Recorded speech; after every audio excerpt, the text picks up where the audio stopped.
Roblox, Fortnite, Minecraft, Call of Duty, Snapchat, Instagram, TikTok. They're built by the world's best addiction experts. Direct messages, open text messaging, any game that has a chat function, big red flag. Online chat is where predators hunt for kids. That's terrifying.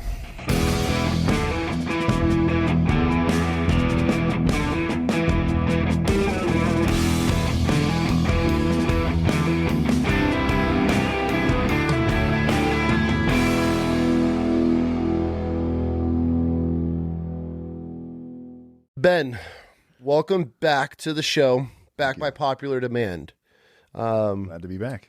Anybody listening and watching, Ben was episode 66, where we talked cyber everything, really, about children, safety, apps, all that stuff.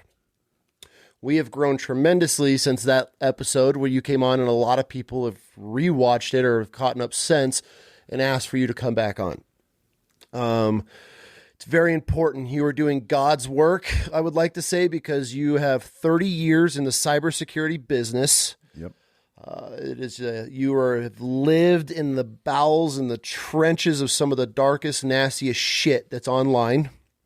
You've really dedicated your life now to helping educate families, which is what spun off Ben, the family IT guy, which they could find you on all the socials, which we'll make sure to plug. I would highly recommend everybody going and checking out all of your social medias because you put out nonstop knowledge of how to keep your children safe, what to look for, what predators are doing, where they're lurking, AI, safeties, protection, cyberbullying, sextortion, everything. Yep. You got your hands on a little bit of it all. You're also building some really cool AI programs that are going to help with kids and predators and some really messed up dark areas. And I've told you on our very first episode, and we've actually become pretty good friends since, that you could always use my platform to be able to get the word out because obviously we have grown a tremendous amount since the last time you were on. I want to catch up our whole new audience. Yeah. Of what the hell's out there. So we put a poll out. This is going to be a little bit of a different episode. We're still going to have our normal awesome conversation, but I put it out online to parents that had questions for you specific. Like this is you're the expert in this world. And now these parents get to ask a question and I get to relay it and we're going to get these things answered. And I'm sure if they're asking it, there are thousands of parents that are listening that are thinking it or need to be thinking it. So at least we could plant a seed to help anything. And if this helps at least one child not get extorted, bullied, taken advantage of, and all the millions of different ways that are happening online now, I'm cool with it. That'd be wonderful. So if I could turn if that was the whole mission of this platform moving forward, I would 100% be cool with that. So Ben, why don't we do a little bit of a recap of who you are, and then we're just going to dive into it's going to be more of a Q&A since we have I want to get through all the questions, but you parents showed up and we have a lot of questions that are going to go from platforms, apps, AI questions, this good, the bad, the ugly of that, which we'll save toward the end. And then just all around how to keep my children as a girl dad, you're a father, how to keep our children safe online in this ever evolving, terrifying world of the tech. So all yours, buddy. All right. Awesome. Thanks for having me back. Absolutely. Okay. So yeah, just a quick for all the folks that haven't seen the last episode. So as you said, I'm Ben, I'm the family IT guy. I've been, in the tech business since 1995. I'm a dad. And when those two worlds collided, being a tech guy and being a dad, I found out that it is not only very difficult to manage, being a dad and raising a kid right now, but if it's hard for me, and I'm a tech expert, it must be very hard for folks that are not. Yes. Because for all of human history until 2007, parenting contained all the same stuff. Trying to raise a kid to survive and to be healthy and to be able to grow into a responsible adult. And then in 2007, the iPhone got announced. And then eventually the App Store and eventually Facebook became on the phone in 2012, and then Instagram and Snapchat and TikTok. And now there's this new category of parenting. Yeah. our genetics don't know what to do with that, right? We are not programmed to navigate a digital world. No. Nor are we programmed to navigate one that's an avalanche of things that are crashing on our kids. And evolving every day. Yeah, and constantly changing. And so how is anybody supposed to keep up? And so my mission is to help with that. My mission is to inform parents and to share knowledge and in the process inform kids as well. Because the only true way to address this chaos right now is with education, which is what we're doing right here, and with community. And so sharing, like meeting others that are like-minded, that share our values, because one of the most beautiful parts of being human, I think, is that we're all different. Absolutely. And that depending on where you grew up and who you grew up with, your values will be relatively unique to the person that lives next door or in the country next door or on the other side of the world. Yep. And so how do we align and find others that share our values so that we can be on the mission together and have support? Because I think we're a tribal species and we don't have physical tribes anymore. And so we try to seek those online. And so how do we leverage these digital tools to help us find community? So education and community are the answer. And so thanks for having me on, because we can further both of these through shows like this. And so yeah, super happy to be here. And I love the fact that parents are sending in questions, and I can't wait to help answer them. It's terrifying in a way. Parents reaching out is the greatest thing, because obviously they're listening and they're like, these are parents that are curious or worried and have these questions. But I feel there is a huge group of parents that just don't truly know the dangers of what's lurking behind that screen. And I think one of the greatest phrases I've ever heard anybody say was, when you give your kid a phone, you're not giving them access to the internet, you're giving the internet access to your children. Yeah. And that should terrify everybody. And I just recently saw a commercial. I think I have it saved, and I should post it, where this dad tucks his kid in to bed at night. And in the corner, there's these mean girls, and they're like, "You're ugly, you're a piece of shit," and they're just roasting this kid. And he's like sitting there with his blanket pulled up, and then you have this criminal in the corner who's like, "Hey, buddy, want to come hang out?" But it's after the dad closes the door, and you have all of these different bullies and predators, and guys like, "Hey, give me your social security number. Hey, what's your address?" Like, "Hey, buddy, I just want to be friends with you." So you have the groomer. So you have all of these forms of these people, but it shows them inside your child's room in this video. Yeah. And it all comes back to the phone. And that's what the reality is, and who you're letting in your child's room at night while you send them to bed with an iPad or a phone in their room. And it's terrifying. Now, I know you had, I don't want to say close call, but this is what kind of was your aha moment with your son. You started to notice behavioral issues, and we talked about it in the first episode. It's been a while now, but you started to pick up on these little, no, I don't want to say ticks, but his behavior started changing. You started noticing things, which it's really hard if you're not a super engaged parent to just know every single thing. Like, I'm very fortunate with my wife. She knows every single thing that's wrong with our kids the second they walk in a door. And I think a lot of parents, with the world that we're in, it's busy and the hustle and bustle, you kind of don't pick up on certain mood swings and changes and things like that. And you did, and then you dug into that and you realized what was going on his iPad. Yeah, that's right. And just to recap that story, because I think it's worth sharing that I messed up. I made some significant mistakes looking back that now, knowing what I know now, I wouldn't have done, but I did.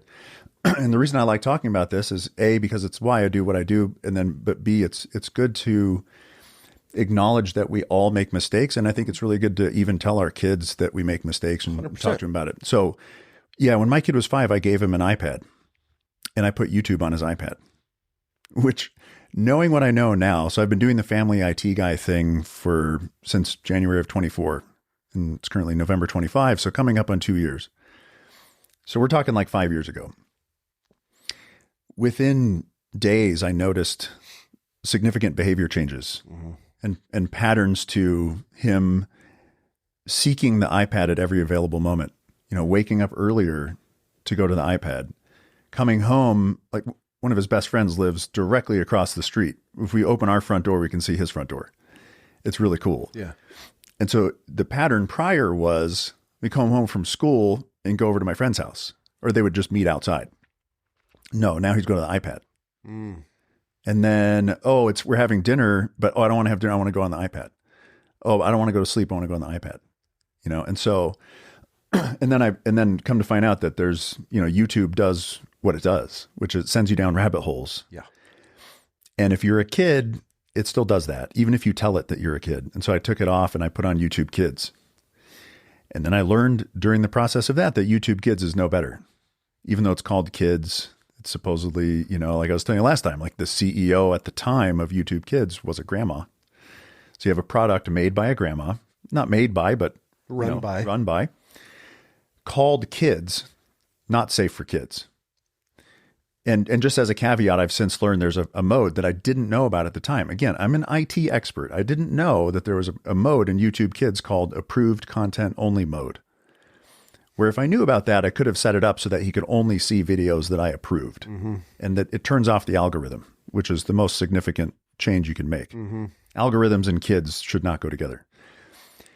Long story short, took YouTube Kids off. It still had some like kid-friendly games on there that I had put on, cool little like racing games and stuff. But the device was still so fantastic that it was too attractive, and the behavior patterns subsided a little bit, but not totally. Yeah. And it looked to me like something you might see in somebody that has an addiction problem. 100%. It's no different than a narcotic. Like, yeah. And I've learned since that it has the same effect in the brain. If you do brain scans, the commonality between a significant like heavy drug user and a device user is the same. So we took the whole device away. He was left with nightmares for years because of the stuff he saw on YouTube Kids, like really scary stuff for years. And it took a while for that drug to flush out of his body and for him to stop really, really seeking that device even after we took it away. Yeah.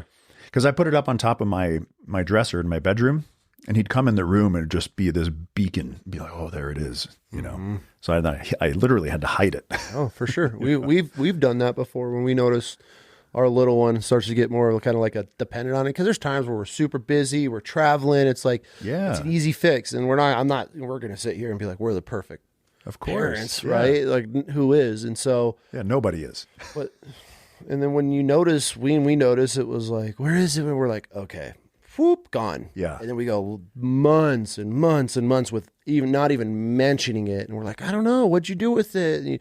Obviously now we've learned, and nope, time's cut, cool, no room, nothing after bedtime, like all that good stuff, and we wind our minds down. So we've obviously, since your episode, we've learned a lot. We knew a lot before, learned even more. And so, we've implemented some pretty serious routines. Like even our oldest, she's about to be 18. There's no phone in your room after 9. Nice. It's a good move. That's the best move, actually. If for everybody out there, like really kind of short answer right at the top of the show here, if you could do just one thing, it's to take the devices out of the bedrooms. Why? The most significant dangers occur for both mental health and physical health late at night. So that's when kids are everybody's the most tired. But when kids are tired, their ability to, like, I read recently that if a child wakes up at 7 a.m., by midnight, their ability to process thought and to exercise impulse control is like that of somebody that has a 0.05% blood alcohol level. Really?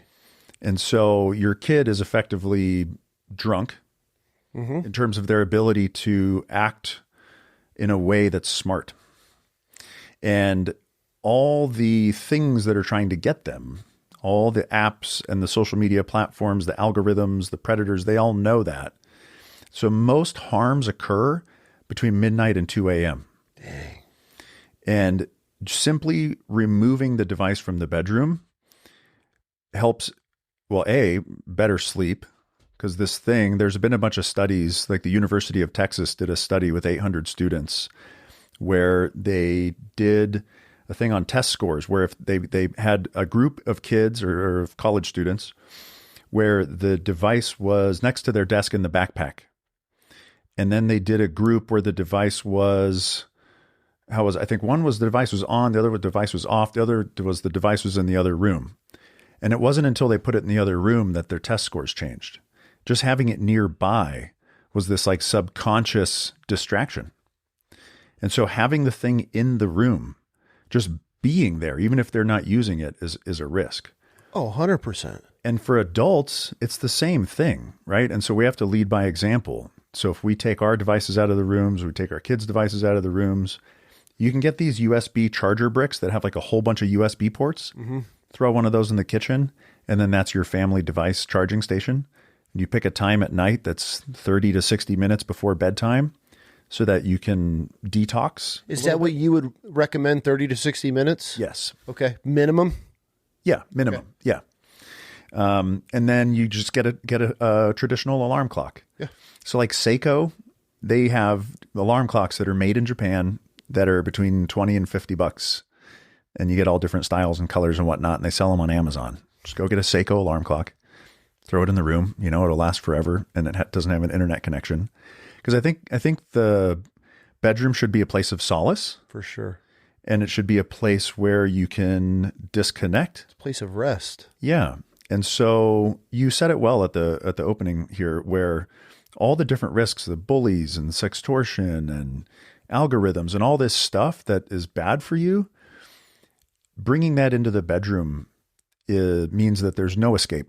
Mm-mm. And there's even the bully thing. This is very, very common. And the bullies at school now, everybody's texting each other. There's group threads. The bullies follow these kids into their bedrooms. Yeah. There's no escape. There's no escape. And there's some really awful stories about kids taking their own lives. Absolutely. It's a daily thing. Yeah. And it's becoming more and more. And so the very, very common things that occur you can wipe out a bunch of them by just this one change. Such a simple change. And I hope parents, this is the reason we're doing this show, is that parents can listen to this and be like, we're not saying take it away. You're not pulling it away from your kids, even though you don't want to admit that they're an addict. They're an addict to most, I don't want to say most children, but a huge portion of children are 100% addicted to these devices. And so are we as adults. So I'm not saying that so we're are innocent. we. Yeah, yeah. So it's not like we're asking or telling you to cold turkey this and you're pulling this thing away that this kid depends on as his lifeline or their lifeline. It's, hey, we're just going to do something. I'm going to 100% get that charging pad, because Britt and I honestly just had this conversation this morning because we were up late and I was scheduling some shit. I use scheduling as my excuse to get on, and then it evolves into endless before you know scrolling. it. And you're like, course. fuck, it's 2 a.m. Yeah. So we literally woke up this morning, okay, we got to make a major change. And that was just this morning. So you even saying that charging dock, okay, cool. Everybody, boom, 8 o'clock, whatever it may be. That's where it goes on. It's just these simple little things and this is why we have all these parents that have asked these questions. It's not like we're sitting here going to do a whole entire, what is it when you trap somebody like a drug, an intervention with your child, it's not like we're asking for you to do an intervention. These are just simple little things to help keep your kids safe, because in their room, that is a place of rest. That is where the body is healing. That is where especially young children, you have so many changes and they're developing, and there's so much going on in our young children's lives and bodies and chemicals and hormones and growth of their brain. Why are you not letting that body completely heal and recycle and rest? Yeah. To make them the best version of themselves the next day. That's right. That's right. And it's worth noting, by the way, that the issues that we're discussing, it's not the kid's fault. It's 100% on the parents, I feel like. Well, yes, but I will also go as far to say that for all of us adults that are addicted, so there's 8 billion roughly people in the world. Okay. Roughly 6 billion on the internet, roughly 5 billion on social media. So there's roughly 5 billion of us that are addicted to algorithms. Okay. That is not because we are bad people. It's not because we're bad parents. It's not because we've done anything wrong. It's because the world's foremost addiction experts are partnered with the world's foremost software engineers, and they work together in order to maximize the addiction of the tools that we use. Well, actually, tools is being a little too fair. the systems that we use every day. They are designed to be addictive. They are taking advantage of our biology. So it is normal to be addicted to these things. Okay. And if you're a kid, you have no chance at not getting addicted to these things. No chance.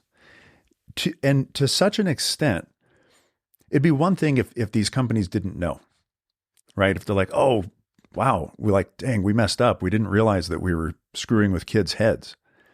But a bunch of whistleblowers that worked for Facebook just went in front of the Senate, the U.S. Senate, in, I think it was in September of 2025, and said that not only does Meta, the parent company of Facebook, know, but they've known for a long time, and they've purposely suppressed the evidence and have not changed the mechanisms that hurt kids. They hurt kids on purpose. And they're hiring experts to be able to manipulate to the highest level possible on these platforms. They're not just, oh, we built it and it just evolved into this. They're seeking these experts that know how to manipulate the mind, how to control, how to make things addicting. And they're Meta, Facebook, Instagram, WhatsApp, Oculus. They have a team of experts that are literally programming these to specifically addict us and our children. That's right. One of their whistleblowers said that they will watch, the algorithm will watch a young girl take a selfie and post it. And if she deletes the selfie or like cancels the post, they show her ads for diet pills because they've determined that she's feeling bad about herself. And so they make her feel worse. Like, why? Like, how are we allowed to get away with this with our children? Well, how is this legal? You know, I think it's this saying of, if somebody tells you who they are, you should listen. Mm-hmm. So I think the reason why it's legal and the reason why it's happening is because for corporations and for politicians, if they can, they will. That's my experience. Mm-hmm. And so they can. So they will. And so they will, and they do. But there's a positive side to that because they're telling us who they are. They're telling us that they are not on our side. For those of us that are parents, for those of us that seek mental health and physical health for ourselves and for our kids. The ones that are listening. That's right. And so through shows like this and through my channels, we're trying to help everybody understand the truth of what's actually happening. Because it's normal not to know about these things. Mm-hmm. And so these companies are showing us who they are. The politicians have shown us who they are forever. I mean, this is not new. Like anytime a politician said they're saving kids, it's usually not. It's something else, right? It's a smokescreen for something else. 100%. And so we're the only ones that can protect our families and that are responsible for our families. And I like to think about protection in the form of, if I think about the concept of security, I think that you should never outsource the security of yourself or your loved ones to strangers. And so could these corporations change their behaviors to protect our kids? They could. Are they responsible to? No. Could the politicians enact regulations that might actually help protect kids? Mm-hmm. Yes. Are they incentivized to or responsible to? No. Mm-hmm. Can we change our behaviors to protect our kids? Yes. Are we incentivized to? Are we responsible to? Yes. Yes. Yes, yes, yes. So it's very important to recognize that we are the only ones that can protect ourselves and our families. If you outsource your security to strangers, you will fail. If you insource your security and you focus on being responsible for yourself and your family, and you forget about all these strangers that are actually in the business of harm, then you can succeed. And there is positive change to be had. Mm-hmm. And once you recognize what's happening, which is my mission, is to help people understand what's happening, then you can take steps to make positive change for yourself. And then you can talk to your kids about it and show them what you're doing for yourself, mm-hmm. and show them why you're having them perhaps change their behaviors of, we're going to take the devices out of the bedrooms because we are responsible for ourselves. And I love the concept of self-responsibility. I think as a cultural, like a healthy culture, in my opinion, is one based on self-responsibility. Makes sense. You know, so we're not outsourcing anything to anybody else. We look after ourselves. We looked after our family, our extended family, our friends. That's our actual tribe. Yep. Everybody outside of that, I wish them the best, and I love Godspeed. people by default, Yeah. benefit of the doubt by default, but I got to look after me and my family first. Don't cross my walls. That's right. Unless you're invited, right? Exactly. And so there's, on one hand, you could look at it and say, oh, there's things to be afraid of. I think actually there's things to be aware of. Yep. And then there's a bunch of benefit in the positive changes that can be had once you're aware. Absolutely. And I'm glad you say that. I'm glad we're having this conversation because me being who I am, if anything happens to my kids, that's on me. But I also have to realize, I know from conversations like you, my previous world of traveling the world and dealing with the evilest of the evil, that anything that happens to me, I put on me. So, and I appreciate how you explain it, because it's not, I immediately, it's the parents' fault. It really isn't, because we are the last generation to grow up not with technology. We remember the sky without chemtrails and what it was like to go look at the neighborhood and find where all the bikes were, and that's where all your buddies were, and that type of shit, right? We're the last good generation to grow up knowing a world without tech, and then being introduced to tech when our kids are that's all they know. Like, and it was really sad the other day. My youngest, Kennedy, you know Kennedy very well now.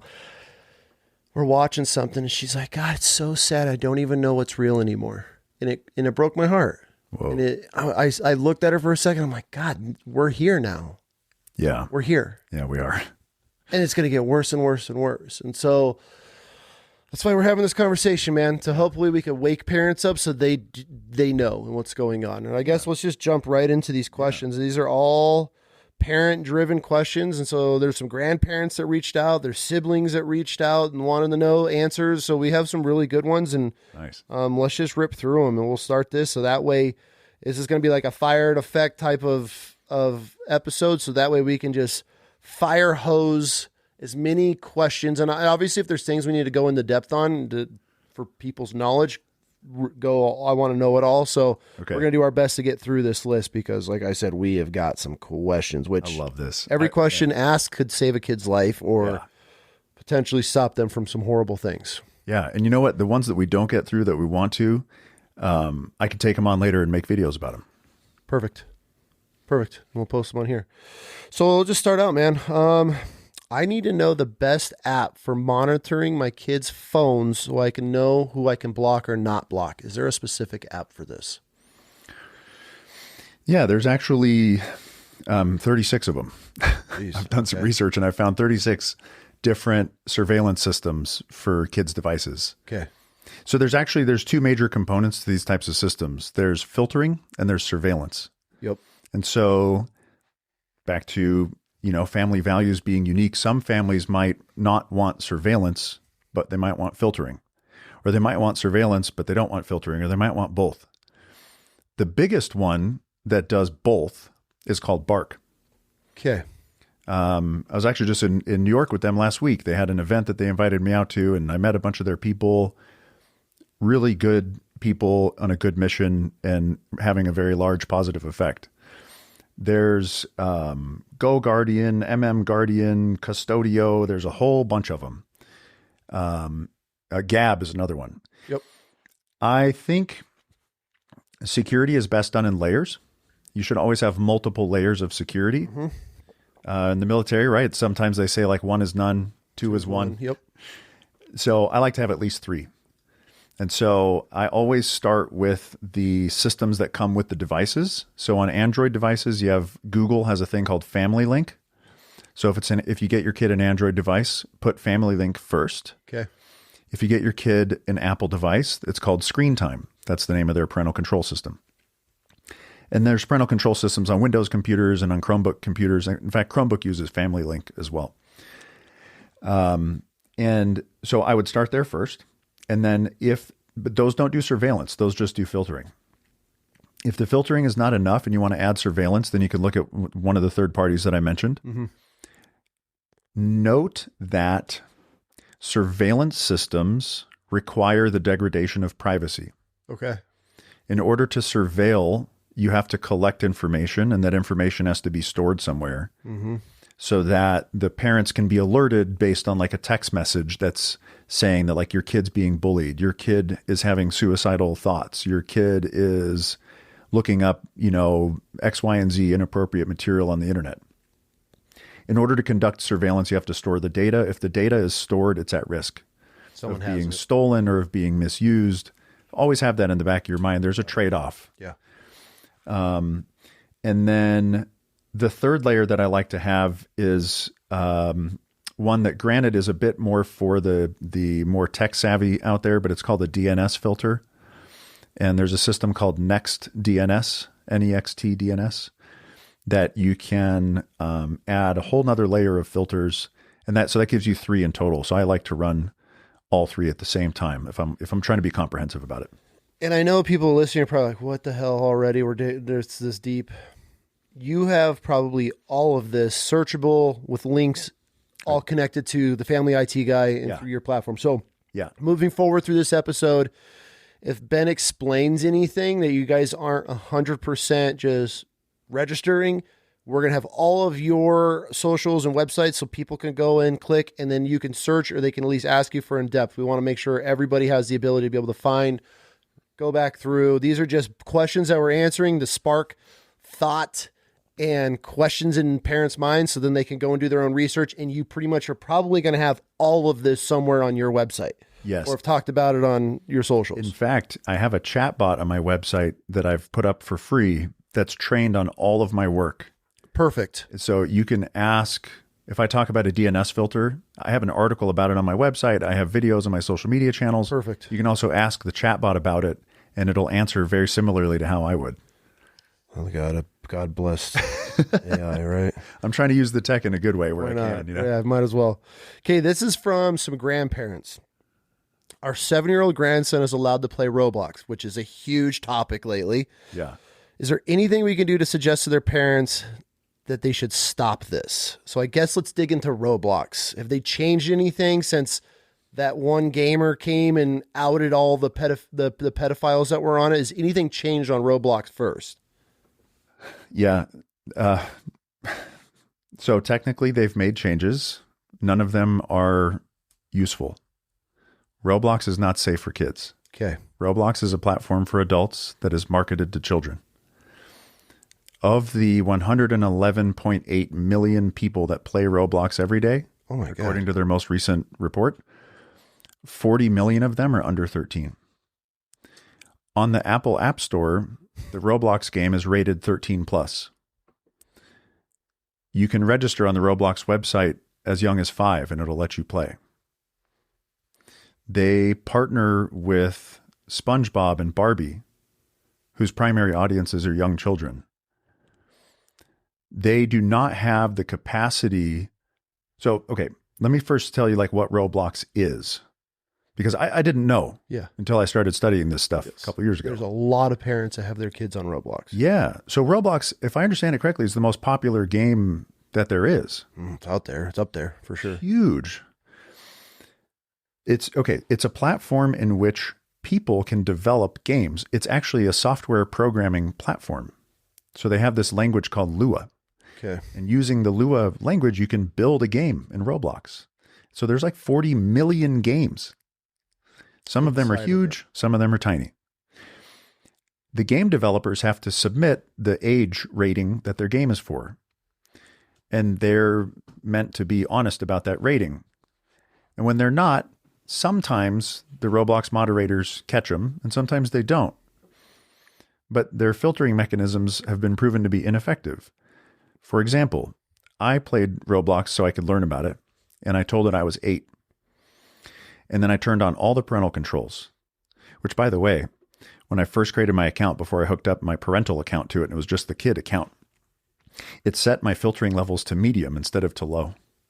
Even as an 8-year-old registered. 8-year-old. I told it I was 8. Like, how is that not an immediate default for sure, Roblox? Everything. They turned off chat, which is good because chat is the vector where predators hunt for kids. Yes. So that's a step in the right direction, but it is not conducive to their business model to limit the games that kids can play. So then I turned on all the parental controls. I set the thing to low, to like the filtering for violence and sexual stuff and things. And it let me play this game called Public Bathroom. And in Public Bathroom, I walk into this big open room. Like if you go to the YMCA and you go to the pool, they've got these giant rooms, indoor pools. Mm-hmm. Imagine that. And then there's beds around the edge of the pool. And then there's characters humping each other and making sexual noises around the pool. And you're an 8-year-old. I'm an 8-year-old. So I'm just cruising around this little pool with my Roblox character as an 8-year-old. And then I walk into the bathroom component, and there's bathroom stalls and there's shower stalls. And there's people going in and out and sharing the stalls with each other and making noises and humping each other in the bathtubs and stuff. And so all that to say that it's not, their filters are ineffective. This guy Schlepp has been making a bunch of noise. He was actually an ambassador for Roblox as a 10-year-old. He was he was going to their events and was all about Roblox. He ended up meeting one of the developers of the games that he liked, that he really looked up to, and he wanted to be a game developer. The game developer ended up grooming him and traumatizing him, and then Schlepp actually ended up in the hospital after he tried to commit suicide because of this. Roblox wouldn't even reply to his mom's emails. They just basically told him to go away. And so since then, he's been on a bit of a kick of trying to help people understand this. Because they've sent him like cease and desist, like they're trying to hush him up. They did. So he's actually gotten 6 predators arrested that he caught on Roblox and handed over to the cops. Roblox closed his account, sent him a cease and desist. Chris Hansen hooked from the Catch a Predator show on Dateline, hooked up with Schlepp. They just did CrimeCon together. I just met with Chris last week, and I'm working with him on some Roblox stuff. We did a podcast together. At the end of the day, does Roblox have games that are appropriate for kids? Yes. Do they have mechanisms to prevent kids from playing games that are not appropriate? No. Have they made changes in response to the Schlepp stuff? Yes, but they're all BS. It's all smokescreen. Yep. There's only one change that they need to make. So they announced 100 safety features this year. All BS. They only need one. It's called a whitelist mode. The same thing I was telling you about YouTube Kids. All they need to do is respect parental authority and not let kids play things that their parents have not pre-approved. Mm-hmm. And they could call it a approved games mode. That's all they need to do. Like a Minecraft. Yeah. Minecraft has that. Yeah. If they do that, they will signal to the world that they care about kids. They have not done that. They have had the opportunity to do that. I can tell you as a technical person that doing that would not be terribly expensive or time consuming, relatively speaking. They have the talent, they have the skills, they have the capabilities. They're not interested in protecting kids. Mm-mm. Kids should not play Roblox. That's my spiel on Roblox. I'm not a fan. No, either are we. Not in this house. I was actually just on CNN a couple of weeks ago, kind of trash talking, I say trash talking out of jest. I try to be as fair as possible. Mm-hmm. I really do intend to be fair in the way that I speak about them. That's why I recommend that they could do things. But they're not. They're not. No, they don't care. If somebody tells you who they are, you should listen. Listen. Mm-hmm. So we use this in our home. This person would like to know if there's any better options for Life 360 for tracking anybody. We personally use it everybody in our house has every device has the Life 360, especially being a girl dad. We got teenagers flying all over the place. Is there a better app than Life 360 that you have found? To be clear, I think Life 360, that's the Norton product. I don't know if it's a Norton product. It's the tracking app so that shows you everything, speeds, where they're at, when they stopped. And if you're not familiar on it, it's fine with me. So this is more of a be able to track your kids app. Yeah, I'm not sure. If it's a Norton product, Norton has a mixed history. Okay. From an ethical perspective. Okay. If it's a Norton product, I would switch. Okay. If it's not, then I'll have to study it and see. Well, there we go. Now we'll get to the bottom of that. I'm sure you'll have something for me here. You'll create your own friggin' app or some shit here, knowing you. Yeah. Got some plans, but Is there an app that monitors your kids when they're online? Yeah. In fact, the ones that we talked about before do that. Okay. Yeah. Okay.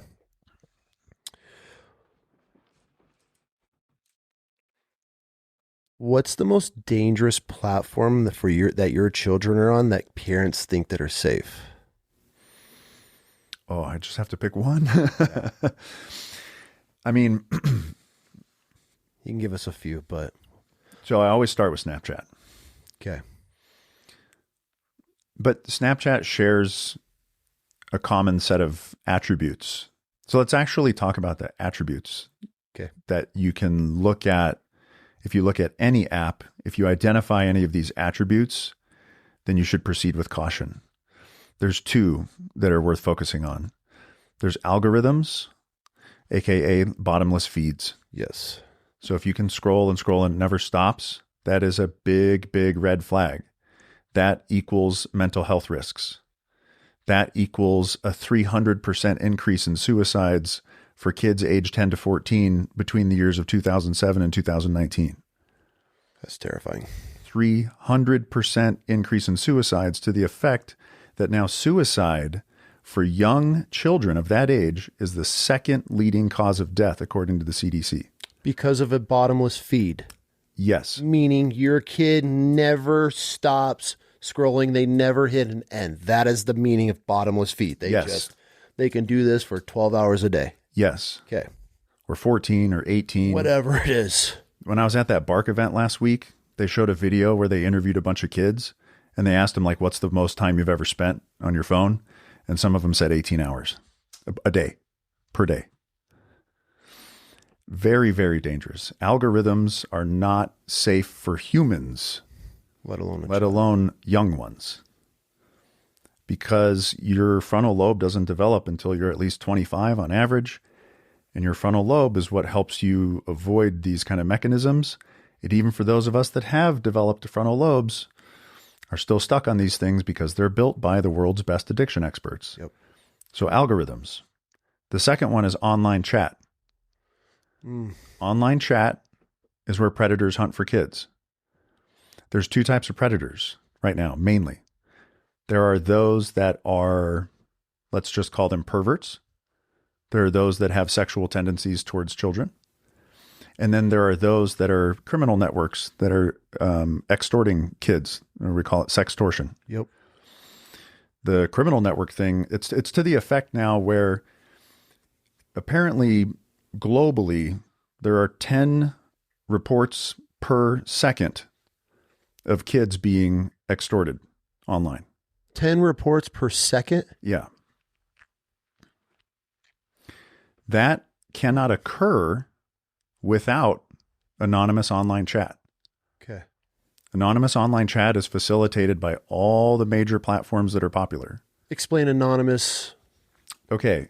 Anywhere where there's direct messages, anywhere where there's open text messaging, anywhere. So any game that has a chat function, like Roblox, Fortnite, Minecraft, Call of Duty, whether it's a voice chat or text chat, if you're wearing a headset or typing on a keyboard, any of the major social media systems, Snapchat, Instagram, TikTok, Sora, the new one from OpenAI, the video generating service, they have a DM function. That when you mentioned, you're not exposing your kids to the world, or how was it the other way around?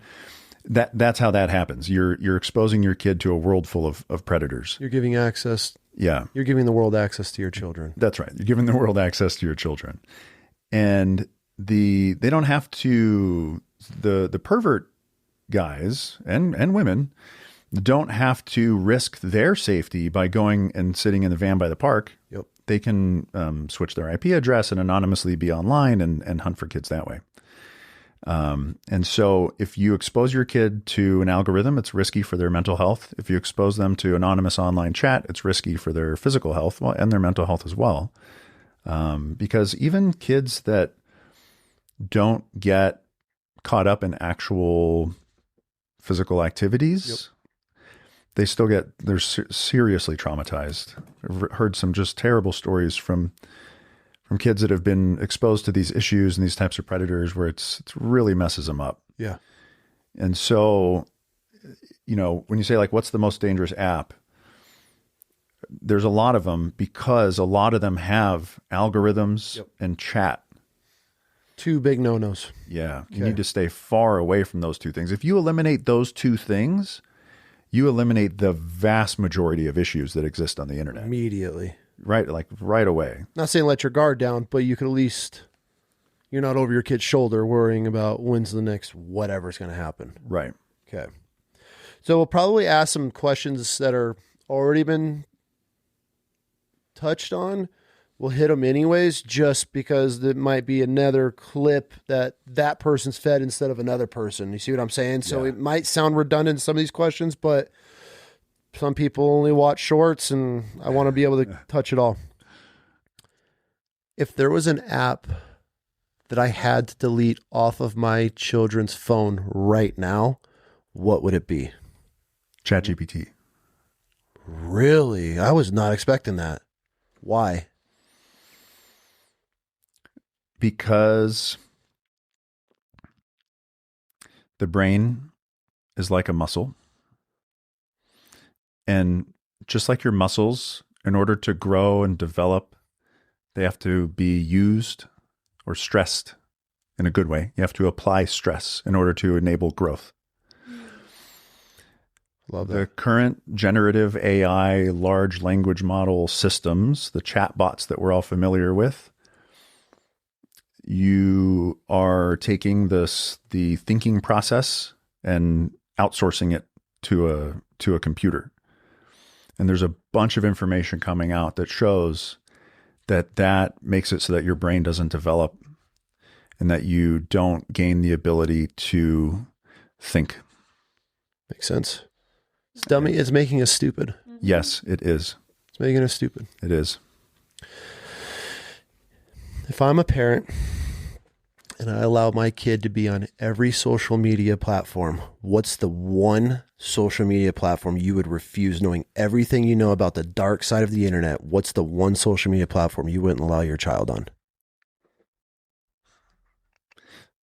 Snapchat is always the top of the list. Why? Give me a quick. Because Snapchat so the initial design of Snapchat was made so that you could share sexual photos. 100%.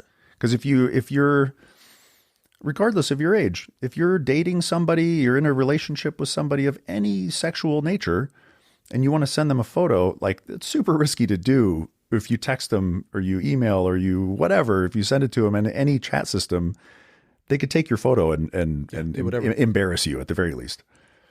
And so Snapchat was meant to help sort of solve that problem, right? Its purpose was to share sexual photos.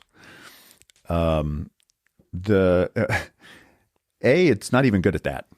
So everything's saved. There's third parties so Snapchat, there's no reason that they're deleting those photos on their servers. And there's third parties, they have a third party plugin system, and those third parties can capture the screen and keep the photos. So like if you're sending me a photo that and I want to keep it, I could do that and then you wouldn't know. And it turns out that those third parties have been hacked and then all those photos got stolen anyways. And then, so that's just where a lot of for a kid, there's a lot of predators inside Snapchat as well. I have a buddy that's a cop. He does a lot of he does a lot with drugs and narcotics on there. And they say the majority of the plugs, the drug dealers that they're catching and getting warrants for, and as soon as they submit a warrant to Snapchat, they just give it to them, full access. Yeah. How many of those people are in the child pornography, grooming kids? He's like, it's almost every single drug dealer they catch. That's like the tip of the iceberg. Then it just opens up all of these cans of worms that they're just finding all these rabbit holes that they go down. Well, and Snapchat themselves have internal reports saying that they have over 10,000 cases of sextortion a month just on Snapchat. So you got, total drug, big drug marketplace on Snapchat, huge vector for sextortion. It's not a positive place to be. And they'll allow a child on there. Yeah. which is, God, it blows my mind. Yeah. How fast, if I'm a parent and I let my kid on the internet for the very first time, how fast can a predator find them? Less than a minute. Like I'm not paid by Bark. I keep talking about Bark. They do good. They have a video. If they're a good platform, I want to. Let's push it. Yeah. So Bark has a video on their YouTube channel where they did. They set up a decoy operation where they turned on Instagram accounts for different age girls, and they fired up an Instagram account for a fake like 12-year-old girl. It was something like 42 seconds or 67 seconds. It was real fast, almost instantly. Started getting sexual messages and really, really rough words for a 12-year-old girl to receive. I mean, you might as well be instant. Okay. If you turn the thing on, because who's going to fire up Instagram and use it for less than a minute, right? You're going to look and go and this and that. It happened right away. I saw a video once where this guy logged in and I think he went into a chat, made a name, like it was like Butterfly Lover or whatever. I think it was like 19 seconds. It was like, it was in a kid's chat. And then it was 19 seconds before the first guy was like, hey, how old are you? Yeah. Okay. So that's what we need to realize as parents. You think your kid's in this open forum talking to other kids. Yeah. And Instagram has this teen mode, parental control, Doesn't do false. anything. No.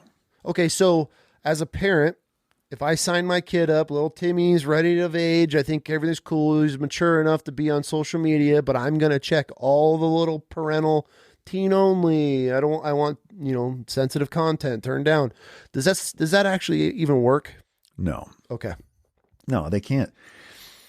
To an extent, but not well enough. It doesn't get rid of the dangers. No. I think it probably dials it down For a little bit. but I like to look at it as I like to look at things like this through a lens of, does it have a net positive or a net negative? Okay. For sure, net negative. Yeah. Because you could say that like, oh, but there's positives. Or sometimes, well, we have to use this platform or that platform because that's the sports team, that's the friends group, that's this thing. That's all real. It doesn't make it any easier. It's super difficult sometimes to remove these dangerous systems for kids' lives. But at the end of the day, does it match your family values? And is it a net positive or a net negative? Okay. And these things are net negatives. For sure. They're not, I mean, like I said, the Meta whistleblowers told us What they're doing. that they're harming kids intentionally. So do with that what you will. That's the problem. Most parents aren't doing anything with the information. Yeah. And it's, I heard an interesting saying actually on the way here. I was listening to a podcast and with Joe Rogan and Elon Musk, their most recent. I want to catch that one. Yeah. I haven't watched it yet. And Elon said something about it's easy to fool people, but it's really hard to convince people that they've been fooled. Yes. Which I think our country is there now. Oh yeah. Globally. This is for sure. Our country. Yes. Globally, yes. Everybody, man. Yeah, I don't want to get down that, but like that's how I feel right now. It's like once the awakening happens in you and you're looking at all your friends, like that's where it's so hard to convince people. It's like convincing some Bigfoot person. It would be like you trying to convince me that the earth is round. Right. Not buying it. Not buying it. Especially now. Look at everything that's coming out. You know what, man? I don't take anything for granted anymore. No. That's the point we're at now. It's like, okay, yeah, all right, I'm going to look into this because you have to. I'm down. I'm down to consider anything. Okay, next question, which this is a great question from a parent. Are my kids' biggest threats coming from strangers on the internet or their own peers? Oh, man.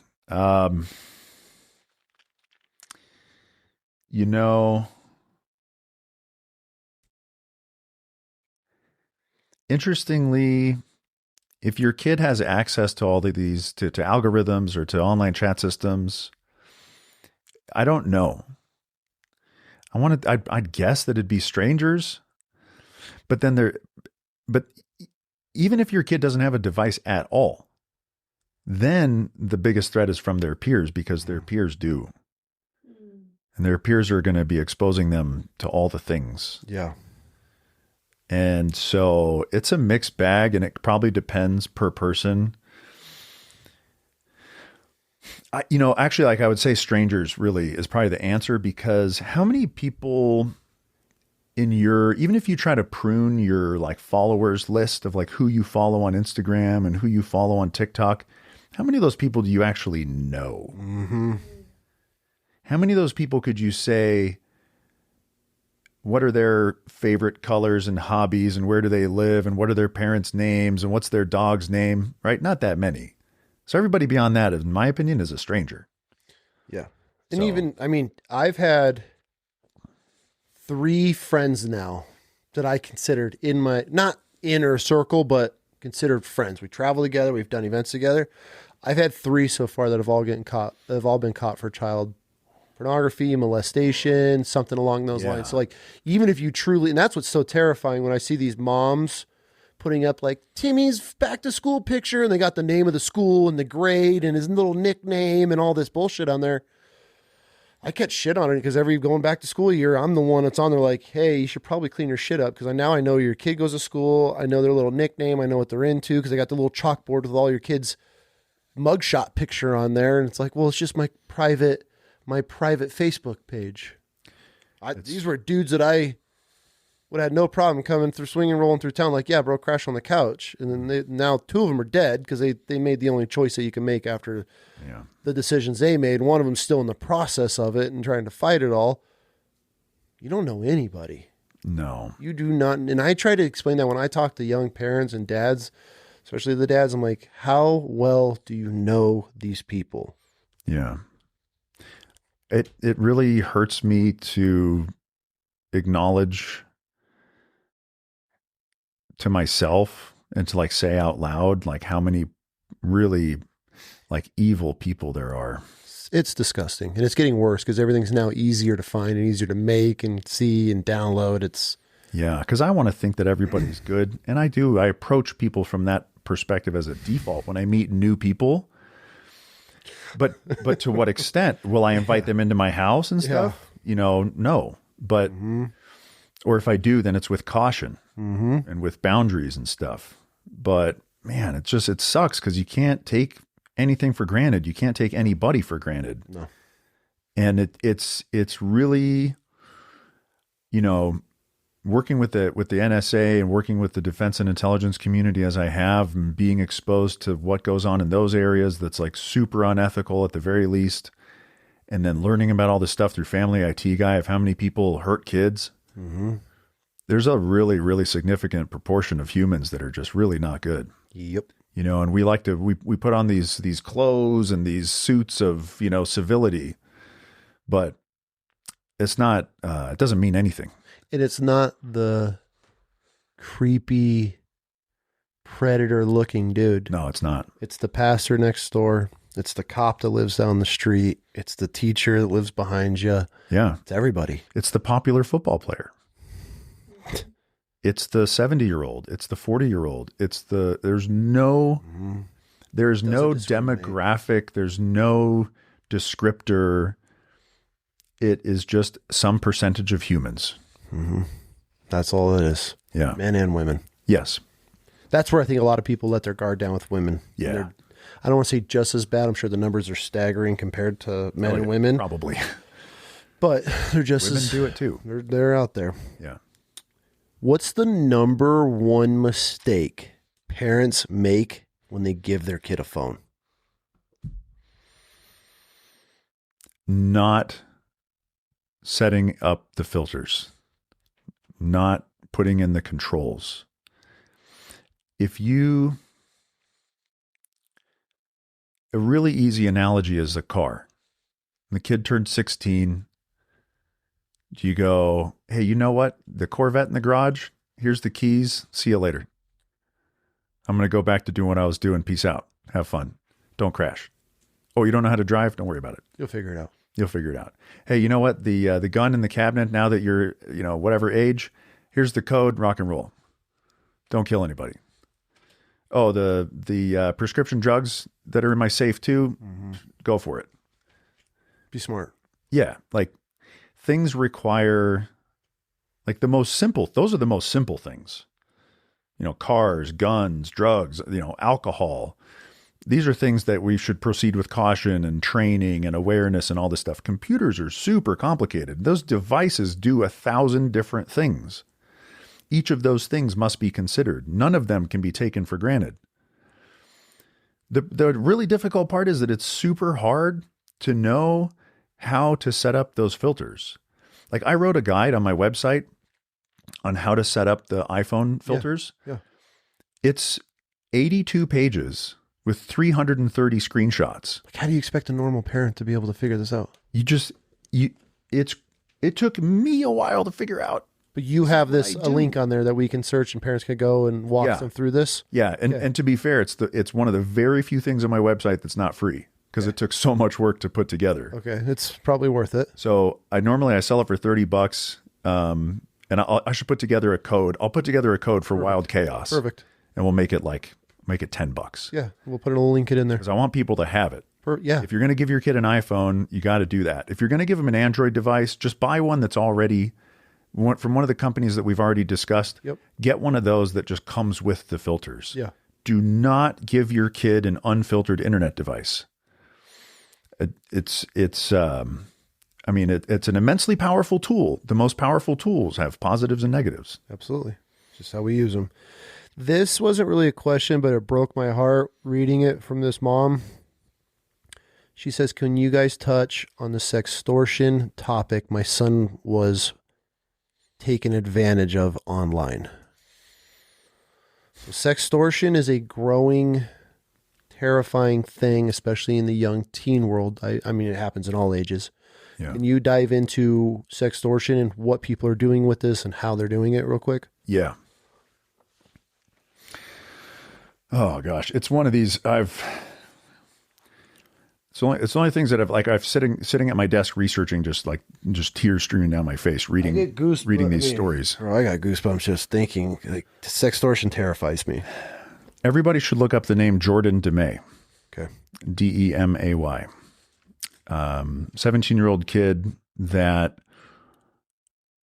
committed suicide because of sextortion. And I think it was within 6 hours of initial contact, he was dead. What? This stuff happens fast.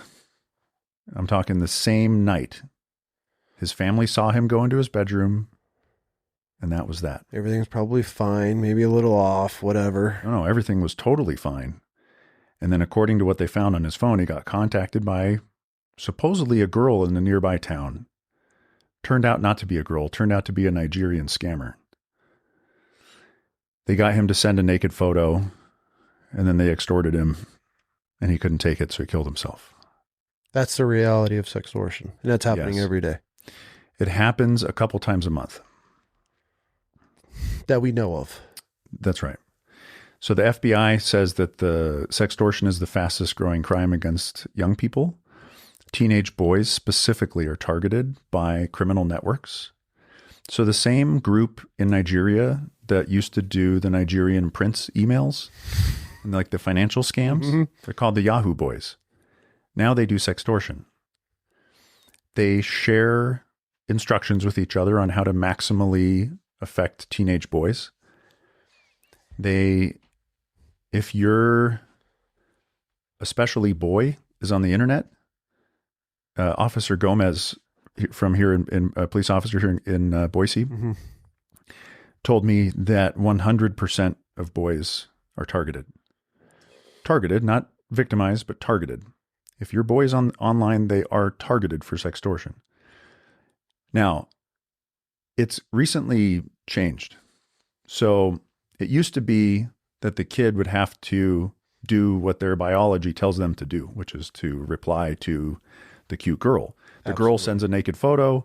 The boy sends one back. That's what we're built to do. If it's a post-pubescent, if it's a teenage boy, they will fall for it. Mm-hmm.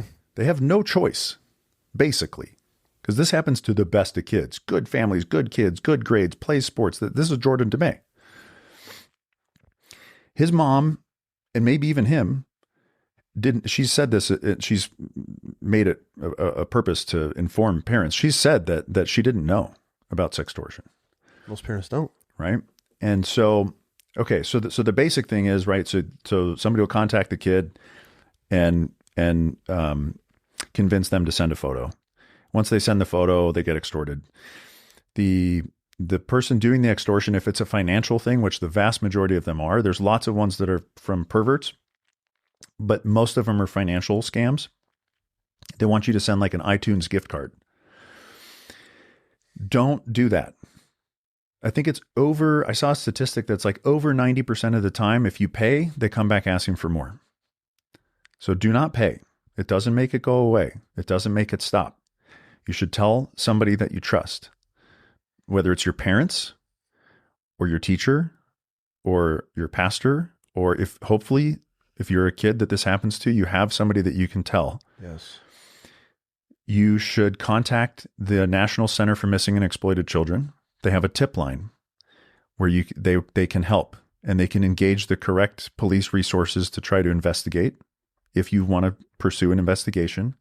And they have a service called Take It Down, where they have partnerships with tech companies so that if the images that you've shared are on the tech company servers, these tech companies will go try to find them and take them off. That's good, at least. Yeah, so that it helps. Now, where it's changed, the kids don't even have to send the naked photos anymore. If you put a photo of your kids on the internet, it can be used to create a fake naked photo. It has the same effect on the kid. They're still traumatized. Some of them still commit suicide. In the first half of 2025, there were 100,000 reports of sextortion that used AI-generated deepfake images that were from an innocent, normal photo that were used to extort children. It's like a 6x increase over 2024.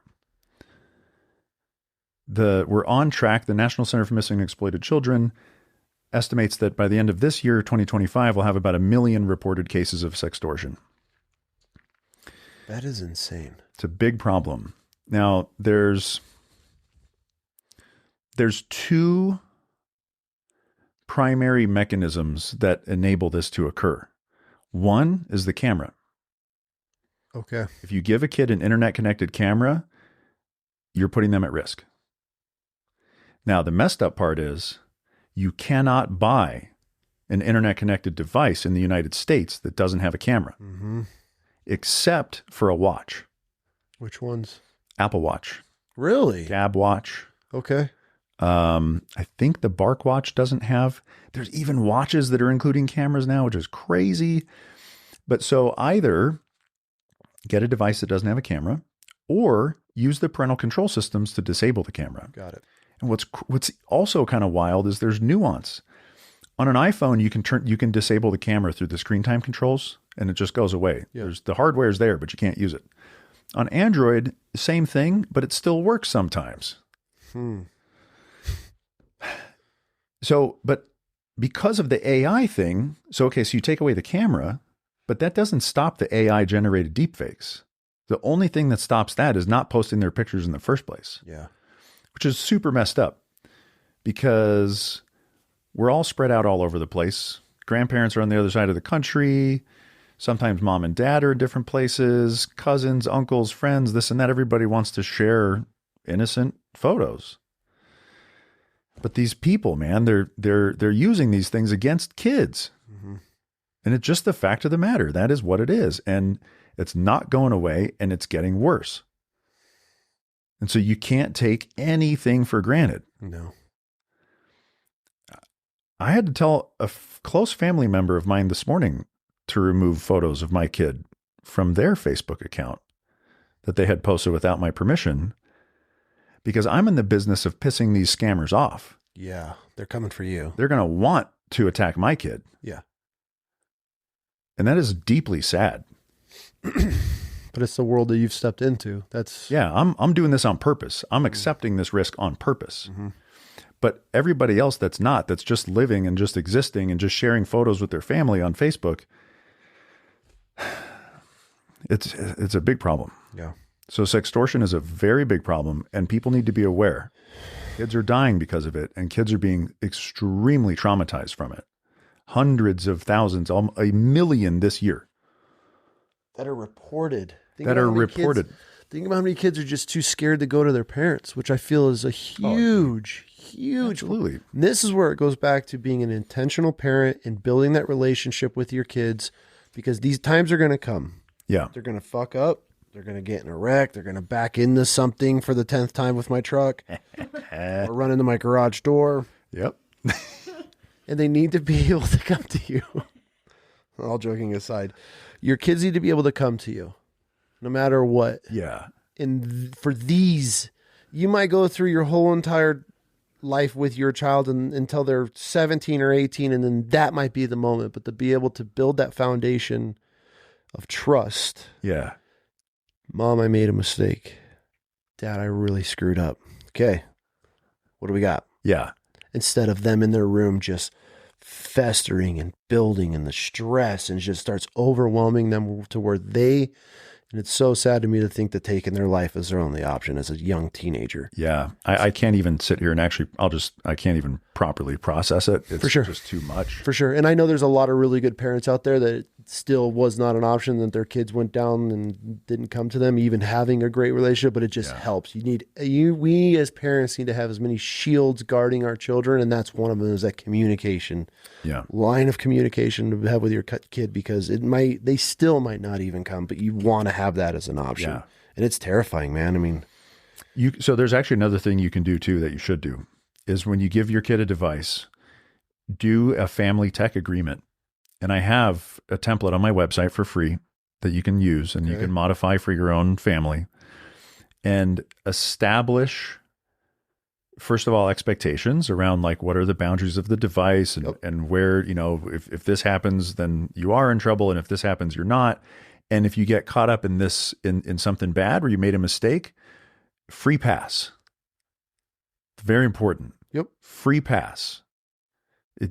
Because if a kid gets caught up in sextortion, that is their biology working as it's meant to work. They have been taken advantage of. It's not their fault. So free pass. And then you have to honor that. They come to you and you're like, whoa, and it'd be normal to feel upset or to feel scared or to feel everything, right? Free pass. You have to. So at the very least, all the technical controls and all, whatever, if that's too much, family tech agreement, free pass. We have some rules in this house. We don't have the tech agreement, but we do, without the technical term behind it. But that was one of my things. Like, if I ever ask for your phone and you hesitate, it's mine. I get to see what's on it. Because at the end of the day, I'm paying for it. I bought it. It's my phone that you're lending. Yeah. So you want to spread your little wings and grow and pay for your own phone bill, cool. But as long as you're under my roof and you're on my electronics that you get to use and socialize with and take, because for the safety reasons, and I want to know where you are at all times, I had my own rules. And so, that was one of them. It's like, okay, cool. You're going to hide something from, there's no hiding. But at the same time, I 100% agree with you. You can't be, what the fuck? And then you blow up, because then you're going to be like, oh, I'm never doing that again. Yeah. Now I need to hide this. I need to get better at hiding this. So when that moment comes, to take that breath, because especially as men, I feel fear comes off as anger a lot. At least it used to with me. Yeah. Oh, yeah. I'm not mad at you. I'm terrified because I'm a father. Someone's gotten behind the walls. Someone's inside of our fortress now. So now it's like it's this rage and anger, and I'm taking it out on them. They didn't know. They're doing what their little biological mind is built to do. Yeah. So that's where the free pass is huge. There's times where your kids are going to come to you, and if they're on, that's a big thing in our house. If you come to us with being honest about a mistake, there's going to be repercussions. We might have to remove something, or, hey, we're going to take a pause from this. There's going to be a little break, whatever your decisions that parents need to make at that point. But that knee-jerk reaction out of fear that a lot of times comes across as anger, that's what pushes that kid away to be like, ooh, yeah, I can't, oh shit, it happened again. I can't go because last time I got my ass chewed, I lost my phone for a week. I was grounded for a week. couldn't even talk to my friend. Like, that sucks. And now I'm just going to hide this. That's where it's very important to have those rules laid out. Hey, we make a mistake, let's correct it. We make the mistake again, then there's going to be repercussions. But let's not. Look, we're going to learn from this. And I think we talked about on the last episode where we caught our little one. Not caught our little one. She came to us and was telling me about one of her friends that she was with. And this was when Roblox was really blowing up. And that's when she was like, oh, I was chatting and this little girl, and she's a little girl too. And that's, I remember telling you, I was like, how do you know it's a little girl?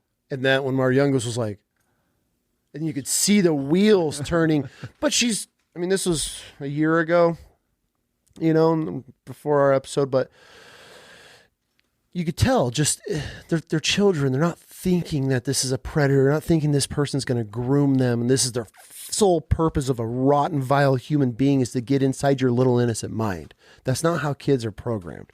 That's where when they come to you like, oh, I'm talking to Susie and she likes horses too. And she says we should come hang out. And it's like, bing, like, where are we? What? That's when I was, start collecting. And I'm going to the wife like, what the fuck? Like, and we just didn't have any idea. And that's when I was like, okay, we're done. And then, but once we explain it to her, and if you have that open line of communication, you talk to your kids at a mature level that's age appropriate, then, hey, honey, remember all these talks we had about people? Did you see this kid? No? Well, how do you know? Well, I didn't know. Okay, so prove to me that this is a little girl talking to you, because what if it's an old creepy man right now? And then they're like, oh, I'm not trying to terrify my kids, but you kind of have to. Yeah. I would rather my kids be terrified of talking to somebody online than not have any fear at all. Yeah. Comes down to that age appropriate conversation where you need to let them know what is going on to that age. But to us, it's like, I would rather her know the reality of what's out there rather than, oh, well, just be safe. They start asking weird questions, come tell me, because that's part of grooming. Right. That is where these kids, it's slowly chipped away at. Before you know it, they're running off with some 40-year-old man and they're 13 years old and they're sneaking out at night because it started as a friend in a group chat. It's worth thinking about, like, if that sounds like something that you don't want to talk to your kid about, then they're not ready to access these systems at all. That's a great point. If you're not ready to have these uncomfortable conversations with grooming, sextortion, sending inappropriate pictures, receiving inappropriate pictures, if this makes you go, ugh, as a parent, you should not be giving that access to your child. Yeah, right. Then just don't do it. There's nothing wrong with that.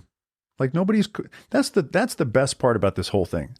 Nobody's coercing anybody to use any of these things. Free will. This is all voluntary. And if you don't, 100% voluntary. And if your kids, they're not mature enough for me to talk to them about sextortion, that's your sign. Yeah. That your child, that should be the biggest aha moment as a parent. Like, yeah, they're just too young for me to have this conversation with them. Then they're too young to be on that platform or on that device. That's the most basic way to explain that. Or if you're like, I really do not want to explain this to my kid right now, well, then you probably don't need to have them on there. Yeah. And the crazy part, no, it's not crazy, because that's a demeaning way to say it, and I don't intend to be demeaning. Some kids fall for sextortion, become victims of sextortion multiple times. 100%. They're children. Right. So even then it goes back to, sorry, I didn't mean to go ahead. Well, even like if you're to like the free pass thing and the, like, if you come to me, I will help you and I'm not going to just, yell at you. It can occur multiple times and it's still not their fault. They're kids, man. Like, I couldn't even tell you how many times I've did the same stupid shit over and over again. I'm so lucky that I wasn't exposed to this stuff when I'd be screwed. I wouldn't be sitting here if I grew up with the internet. There's no way. Man. God only knows where my path would have gone. Yeah. I would have so many, I would have been like, oh, look at this chick. Pink, pink, pink. I'd have been sending, who knows? All the time. And terrifying. And the criminal guys now hire, well, actually I shouldn't say hire, have actors, actresses to be, so that if you think like, oh, am I talking to some creepy dude? They'll have a good looking woman on the other side of the camera to talk to you. It's a real mess up. Yeah. And those girls are probably indentured servants themselves, 100%. Because I mean, I used to live and work in South Asia in Southeast Asia, where this is very common. It's got to be an extension of that.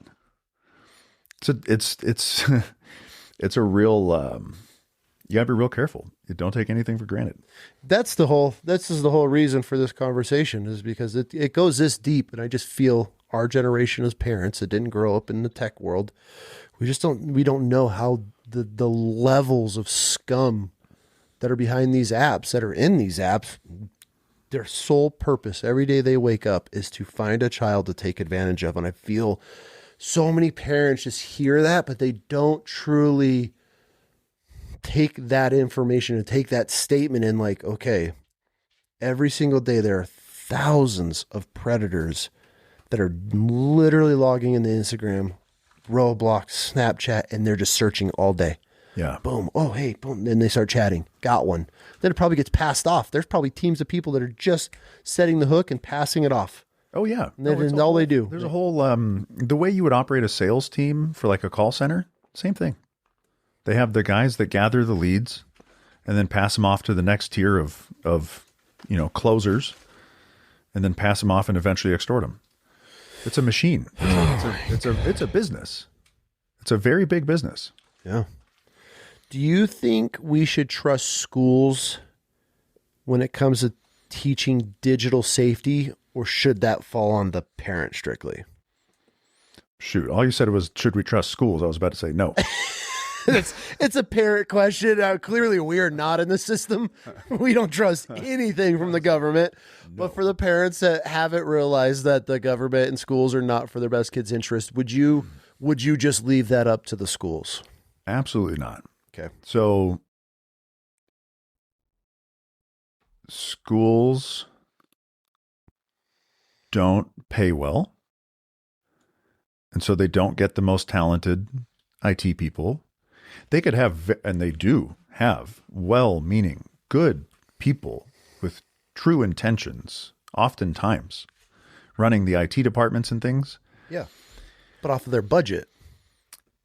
Their budget doesn't allow them to attract the best talent. It doesn't allow them to use the best systems. And even when it does, they don't. So the schools are giving kids Chromebooks with the ability to access YouTube. They're giving kids Chromebooks with the ability to have access to chat. They're giving kids Chromebooks with AI. This is dangerous stuff. This happens all over the place. Many school districts and this is common. So no, man, I hate to say it, but assume the worst. When it comes to the internet, every time. Yeah. If the tech that what gets measured gets done. And what gets measured in school environments are standardized testing scores. Yeah. Nothing else. Well, it's attendance rates, because their budgets get impacted if the kids don't attend, which is why they report attendance rates on this report cards. Mm-hmm. Not because they want your kid to be there. The teachers do, because teachers are most often really, really great. But I'm just talking like administrative levels. Yeah, the districts, and they get paid based on attendance rates, and they get paid based on testing scores. Mm-hmm. And the rest of it end of story. Is a side project that's just like, maybe, no. Okay, so on this subject, little Timmy gets sent home with a Chromebook or a laptop or an iPad from school. As a parent, do I trust that? No. Even with the school's security, firewalls, blocks, everything that they claim to have on that, is that a let my guard down? It's from the school. They know what they're doing. My kid can't access anything on this. That's a put your guard up. Okay. Yeah. Okay. Unless you have some magical school that respects parental authority and gives you the ability to completely monitor and filter and control that device, which maybe there's some that do that. I've never heard of any. No, that is a dangerous piece of machinery. Makes sense. It 100% makes sense. This was a great question from a dad. Knowing everything you know about the internet, would you rather... Hold on, how do I... This is like one of those games. Would you rather? Yeah, this is kind of a would you rather scenario. Knowing everything you know about the internet, Would you rather let your kids sneak out at night or give them full access to the internet on a phone in their room? Sneak out, take the car keys, bring the crack pipe, do whatever you want. I was not expecting that. Right, I had to throw that in there for extra twist. That's how much you're comparing it to giving your kid a phone in their room at night. Yeah. Oh, yeah. No, sneak out. Here, let me open the window for you. For shit. Here's the flashlight. What else do you need? Here's the key to the alarm system. Turn it off. Card, go to Jack in the Box, Yeah, have give me fun, something, man. Yeah, let me know what you get up to. Yeah. Take pictures. Don't put them on the internet, but show me when you get back. Oh, shit. Yeah, no. No. Well, it's terrifying. Like we said at the very beginning, that commercial that I saw, like, when I was first watching, I'm like, what is it? And then I was like, this is everything on a phone. Yeah, I've seen that video too. That's a really good one. That's something that, like, unfortunately, due to the algorithms and the reality of it, it'll never get traction and go viral, because then it just shows what the app that you're watching it on, what you're allowing your children to do. It's things like that. That's what sucks about the world we live in. If anything good is done really well, like that commercial of kind of making you realize who you're allowing into your children's room at night, the creepy criminal and the mean girls and the old lady and all this, all the people that you would just not even think about. That's the type of stuff that I feel is so suppressed and so like, oh, we can't get this out there because it makes us look bad. So these platforms don't promote educational content like that that'll let some parents see that and be like, oh, fuck, my kid's in there right now scrolling. Yeah. Yeah. And I've learned that information, we don't make decisions with information. We make decisions with emotions. So even like sharing information, like I recognize that, like, I'm in the business of sharing information, and like, it's really, we're driven by our emotions.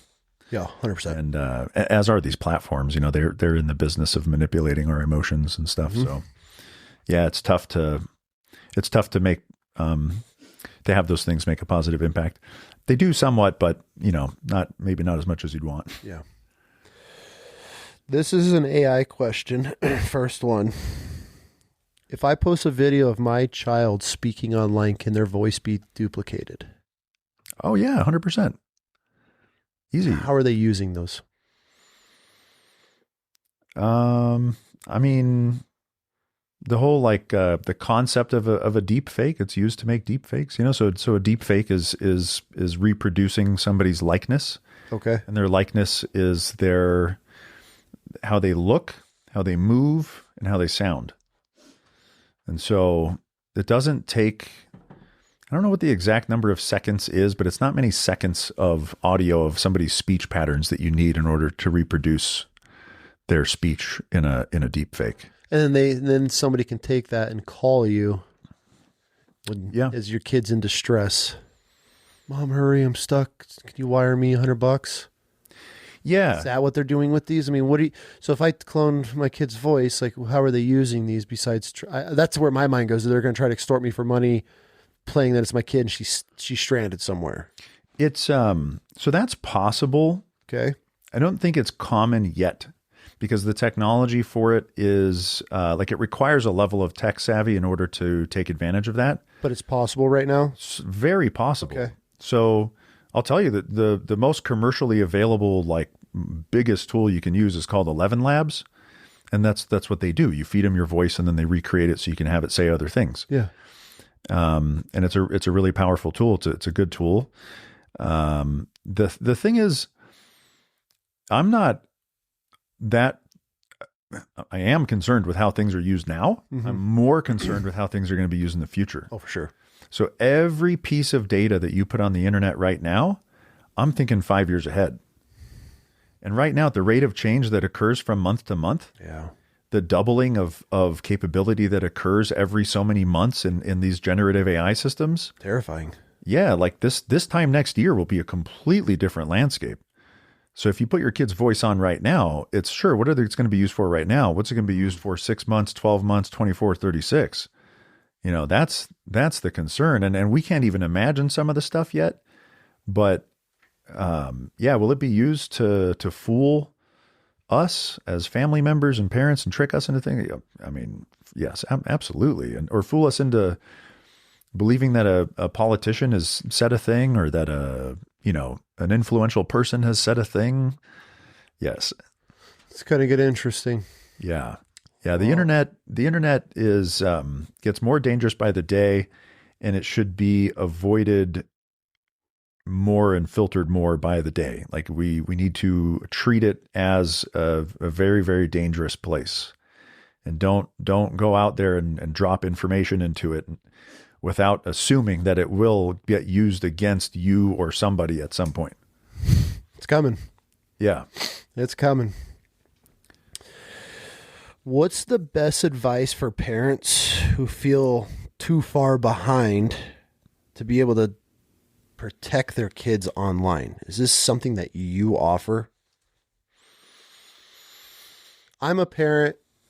I'm not quite the boomer, got younger kids, a little bit older, wasn't raised in the tech world. How do I learn to protect my kids online? What's the easiest way to do that? The easiest way to do that is by demonstrating the behaviors that you want them to emulate. Okay. So check your screen time numbers of how long you spend on your phone every day and which apps you spend your time on, and show that to your kids. And if you want them to behave in a way that's healthy with technology, okay, show them you using your technology as little as possible. So you don't have to know anything about tech in order to do that. Okay. And it's super hard to do what I'm saying. It sounds very simple, but we all know how slippery these things are. Oh yeah. But that would be the way to do it. Is and you can do that. I'll give you a very concrete thing to try. Pick a night. Pick one night each week, Tuesday night, for an hour. Nobody's on any devices at all. Whatever it might be. When we all get home from work or school, or it's from 5 to 6 or 6 to 7 or whatever it is, we all just put our devices, we take them, put them in the drawer, and then we just sit in the living room and be like, stare at each other and be like, well, now what do we do? I don't know. I'm going to go for a walk or something. It's going to be really awkward at first. Yeah. Yeah. But it's really weird because if you pay attention, then you start asking questions. Things start popping up and we're like, well, what about this? You guys want to try this? Like it's a natural rhythm in your home that we've lost due to staring at each other's phones and iPads and TV and everything else. But you'll see it doesn't take very long to go back to those roots of how we all grew up, and we're raised of just sitting around and just talking and having a conversation. I think Sundays are the best day for that. Sundays is a day of rest. Yeah. A day of peace. And that's where you should let your mind also rest, because when we're sitting here scrolling, this goes for adults, not even just the kids. Yeah. Yeah. We're fed just war, propaganda, politics, evil, bad, violence. And it's like, it's good for adults to take a day and just decompress from all of that and start your week over again. If you can take a day, we take Sundays. Yeah. Best day of the week, man. So hard. My phone draws at me. Yes. I have to tell myself, no, it's Sunday. I don't need to check that. Yeah. I'm super busy. I got lots of work to do. I don't even use social media, and my phone draws at me. It's really hard. And after you're done with your 1 hour or your 1 day or whatever, collectively as a family, be like, what did that feel like? Yep. Because then you can talk about whoa, actually that felt kind of freeing. Yeah. Wow, it actually feels kind of good. And then the next time you get back into your phone, get back together, what did that feel like? Not as good. Why do I not feel as good? Why do I feel kind of gross? Why do I feel irritated? Why am I irritated? Yeah. Why am I short? I'm bothered all of a sudden, why? Yeah. So it's a good opportunity. So I think that's the non-technical, just separate from the phone for a short period of time and see what it feels like. Is there any apps or games for parents to put on their kids' devices or even on their own that will help with healthy digital habits? Is there anything out there for our children? The parental control systems that are built into the devices are really good for that. So the Google Family Link and the Apple Screen Time, Okay. you can implement, time limits, prevent certain apps, shut off the App Store. I think that is the way to go. Shuts it off and they don't get an option. Yeah, I mean, or if you use something, let's say you find an educational tool, you find something, just look for, does it have an algorithm and does it have anonymous chat? And if it doesn't, and it actually serves like a purpose to be like a positive tool, it could be a religious tool, could be an educational tool, something that's actually good. Yep. It doesn't have an algorithm and doesn't have chat. It could be considered as a positive way to use those pieces of technology. Cool. Let's shift gears a little bit. I want to talk AI. A lot has evolved. You're deep into the AI world. There's a lot of good from AI, and there's also a lot of bad from AI. And that goes, since we're on the topic of kids and stuff, I kind of want to keep it that path. Yeah. So let's just dive into it. Can AI actually make the internet safer for our kids or no?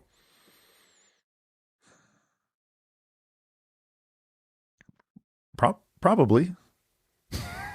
So one of the things that these AI systems are really good at is if you give it a bunch of information and have it assess the information, or have it like parse through and read through and say, classify this paragraph. Tell me about it. Give it a label, give it a descriptor.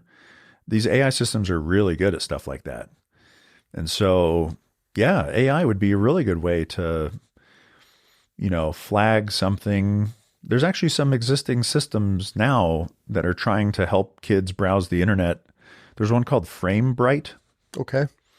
And it does that. It's like a proxy to the internet that uses AI to assess a website before it's accessed and determine what it's all about. Oh, okay. So I think that's a really neat use of AI. Okay. Yeah.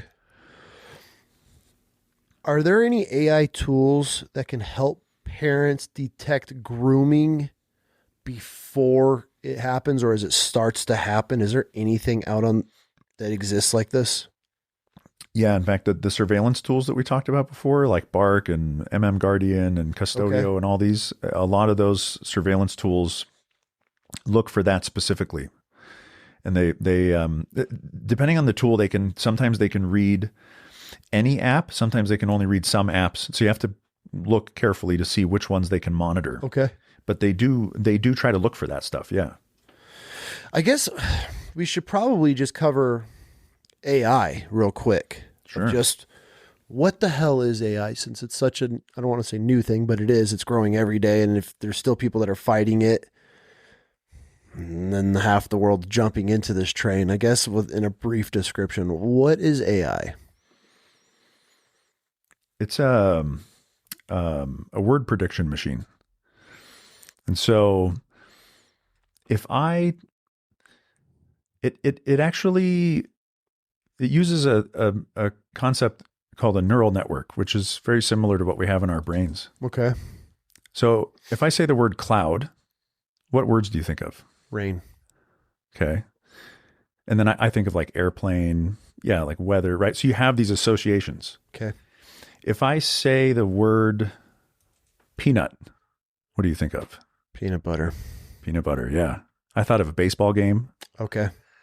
So in our neural networks in our brains, we have these electrical associations where these words and concepts are similar to each other and they have pathways between each other.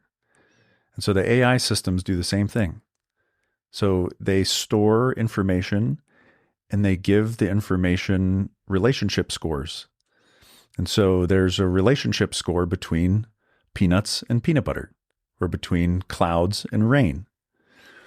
And there's a big gap between that of what happens from there to ChatGPT, but the underlying mechanism are these neural networks that establish relationship scores between words and sentences and paragraphs.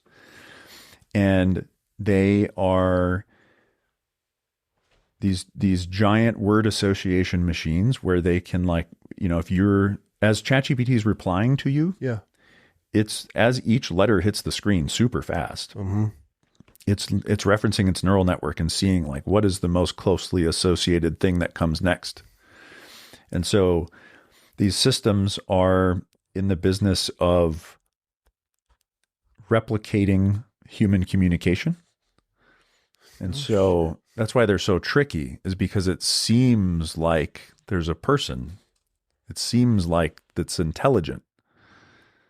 And I guess, I mean, I don't know how to like technically define intelligence. Maybe they are technically intelligent. But I mean, they're learning, they're teaching themselves, right? yeah, just like we do. You know, And they said I just read that AI just finally passed like the bar exam or something like that, because so many people were feeding it questions that it just eventually learned the whole thing. Or like the insurance exam was one of the hardest tests. Oh, is it? It's something ridiculous. And of course it is. So many people are just asking questions and to try to help them study that it just gathered all the information. And then I guess it just breezed through it like it was nothing. Yeah. And so when you ask these systems a question and they spit back an answer, they're going back and referencing their neural network and figuring out which things are related and then feeding them back to you. It doesn't mean that they're true. Yeah. It doesn't mean that they're useful. And so the developers that make them have tried to then fine tune and enhance usefulness and enhance the propensity for something being true or not.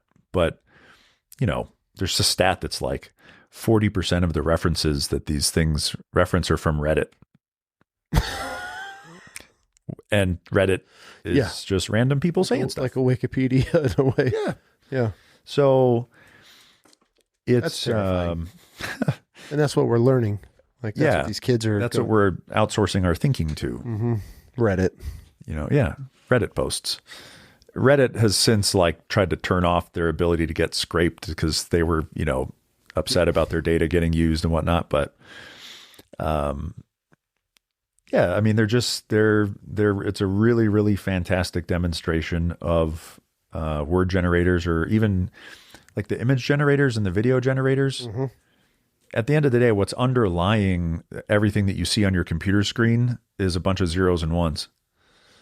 And so you can use that to, instead of like generating a word and having relationship scores between words, you can have relationship scores between pixels to generate an image, because those pixels are zeros and ones underneath. That makes sense. And so it just builds it out from there. Yeah, it's like if you went to the library and the librarian had consumed all of the books in the library, and then you said, hey, you know, tell me about Julius Caesar. And I go, yeah, I can tell you all about Julius Caesar. And then their neural network accidentally like pulls in data from the book that was next to Julius Caesar and feeds it in and twists it and gives you an incorrect fact or something that's slipped in amongst the paragraph about Julius Caesar. Got it.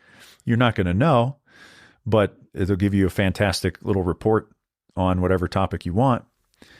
And so what's cool is that because these things have sucked up all the world's information in order to train their neural networks, there's all these patterns with like how people communicate and how people think and how people assess problems. And so I'd say they're not useful for generating answers, but they can be useful for generating questions. And they can be useful for helping you think about things that maybe you hadn't thought of yet. Oh, absolutely. I mean, we fought it for a long time just because I think AI is direct from the devil. It really seems that way. Unfortunately, it does, but it's the world and it's evolving. It's like, I'm not going to learn the internet. It's like being one of those people, right? It's here and it's not going anywhere and it's growing at a rapid pace. And so like once we got into it, started using it for the business side of things, like, hey, I really can't figure this out. This is what I'm thinking. This is what I want the outcome to be. This is how I would like it laid out, X, Y, and Z. And then it's like, and you're like, holy shit, I didn't even think of this. Like, so as far as me going to and be like, tell me this, this, and this, I don't ever hardly use it for any of that type of stuff. It's more of like, hey, help me build out questions that I can go for here, or like for social media, you know, or hey, help me format this in a specific way that makes more sense to me. Yeah. That's how I'll use it. But I mean, dude, you see these kids now and it's just every single thing they do. I got a buddy that's getting his master's right now, and he hasn't done since AI came out. He's like, bro, I do nothing. He's like, it does everything for me. He's like, it's the stupidest shit. Yeah. And it's just so I guess leading into that, could AI tutoring or any of these learning systems help our kids develop real world skills faster than public school kids or in the school I think system? so. Okay. I'm actually very excited about that. I really want to get into that. I really want to find a way to safely expose my kid to that, which I haven't found yet, nor have I like dug into it deep, because there's this balance to be had. There's this like tech adoption cycle that it kind of looks like a bell curve. Yeah. That the far left side of the bell curve is like when something is brand new, and then the top middle of the curve is like a general adoption phase, and then the right side is as it gets old and ages out and people start using something different. And all these things are on the far left of the curve in the tech adoption cycle. Okay. And when something is in the far left of the curve, what comes along with that are problems. For sure. And like bugs. So historically in the software world, when something is brand new and it's early in the tech adoption cycle, it will have things that don't work right. Or it'll have like you click a button and the button doesn't work. It doesn't do what it's supposed to do. In an AI system, when something doesn't work right, it's feeding you information, and that information may not be right. And so we've seen a bunch of the classic examples of Google Gemini's image generator. You know, George Washington was a black man, and you know, the founding fathers were all different colors skinned, and some of them were female and whatnot. And those were parts of being it's early in the tech adoption cycle. For sure. Those were cultural bugs that worked their way in. Yeah. You know, so now instead of a software bug, there's cultural bugs. And I mean, shoot, OpenAI has published papers where the engineers that wrote the early versions of ChatGPT publicly said in these papers that they injected their personal biases into the ways that ChatGPT replies. So there's some dudes in San Francisco that injected their personal biases into somebody that's using the system in Pakistan and in France and in, you know, South Africa. Yep. It's a real dangerous game they're playing. But so if we come back to like, can kids learn from these things and can they be used as educational tools? Absolutely. The potential is very strong, but they're still early in the tech adoption cycle. And so we must be very cautious. And I will say simply that kids should never use AI alone. Okay. Never, ever currently, right now, as it is now, do not let a child use AI alone. These systems are very dangerous. Explain why. What's the scariest part about letting your kid on AI? Kids don't know how to filter. They don't have critical thinking. You can't use an AI tool effectively without critical thinking. You have to question everything. Like you were mentioning with your daughter that was playing the game and didn't know that the person might not be who they say they are. Yeah. It's that. Okay. You cannot, we've talked, when I've said this a lot today, we're like, don't take it for granted. Like, don't take it for granted. It's, you know, it's really bad, man. Like to the point where, and I'll just use an extreme example just to throw it out there. Everybody should look up the story of Adam Raine, Raine. Okay. He's a kid that ChatGPT helped him commit suicide. It helped him optimize his suicide note. It helped him tie the noose, and it convinced him not to tell his parents. He said that he wanted to tell his mom, and it told him not to. So that's a very extreme example. But that is a real thing that did happen. That is horrible. It's another time of me sitting at my desk crying while doing research, you know, like, and AI is a thing that requires full supervision for your children, and shoot, maybe for adults too. But like, like you said, if we're to keep it to kids, like kids should not use AI alone. So like when we're talking about the schools, and the schools are enabling, you know, the most schools use Google systems. And the Google Gemini has been turned on by default in a lot of these systems, which by the way, there's a switch in the Google Workspace console for the IT administrators where you can turn that off, and they just haven't turned it off. Just insane. But yeah, the propensity for education is very high, very high. And ChatGPT has a mode for like learning mode. Okay. Where it basically like won't answer your questions. It'll just help you learn. Amazing potential. Like the ability to accelerate the learning process for a child. Yeah. That's astounding. I really want my kid to have that, but I just haven't waded into that yet.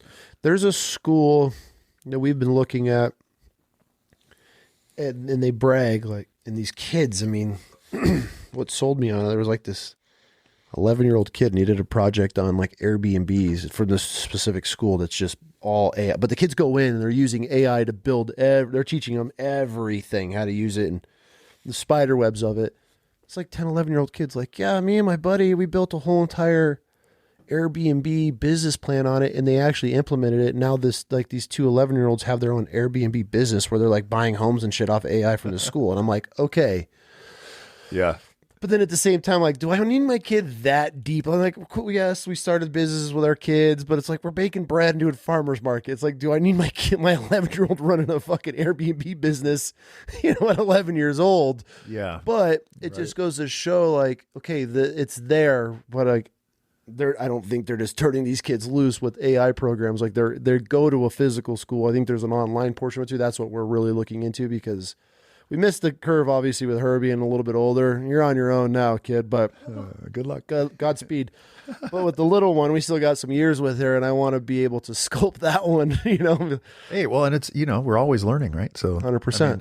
I learn a lot with these things. Oh, I've learned a lot. Well, every time we meet up, dude, you just like word vomit so much shit about AI, and I come home and I'm like, whoa, I have no idea what Ben's gonna be doing now or what's next. Like, dude, it's insane. Yeah, I mean, it's great. But it's real sketchy, man. Like every day, I consider myself like an AI wrangler. You can't. I mean, it's a wrangling. Like you gotta look after these things. I feel like if you missed a week. In the trenches, you're like playing catch up for a month. Yeah, and like every word that spits out of it, I question it.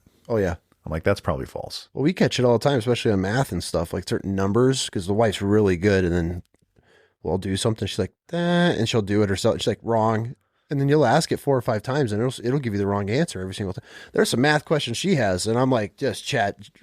We're not that family that like just chat GPT everything by any means. We are the opposite of it, but there are some questions where I didn't do the math for Marines. Okay. Like I'm a fucking crayon eater. And so she'll come to me with these problems, and mom's gone. I'm like, let me see that. I take a picture of it, chat GPT it. And I'm like, yeah, there's your answer. She's like, Dad, it's not an option. I'm like, it's gotta be an option. And then we wait for Mom to get home. Mom's like, okay, you're an idiot to me. And I'm like, yeah, it's 100%. We've gone over this years ago, but I'm like, what's the answer? And she manually does it. And she's like, and we're like, all of us, okay. She's like, don't trust this shit. And we're like, yeah, okay. For the 100th time, Well, what I found is that it's most effective when you can boil it down to like the smallest granule.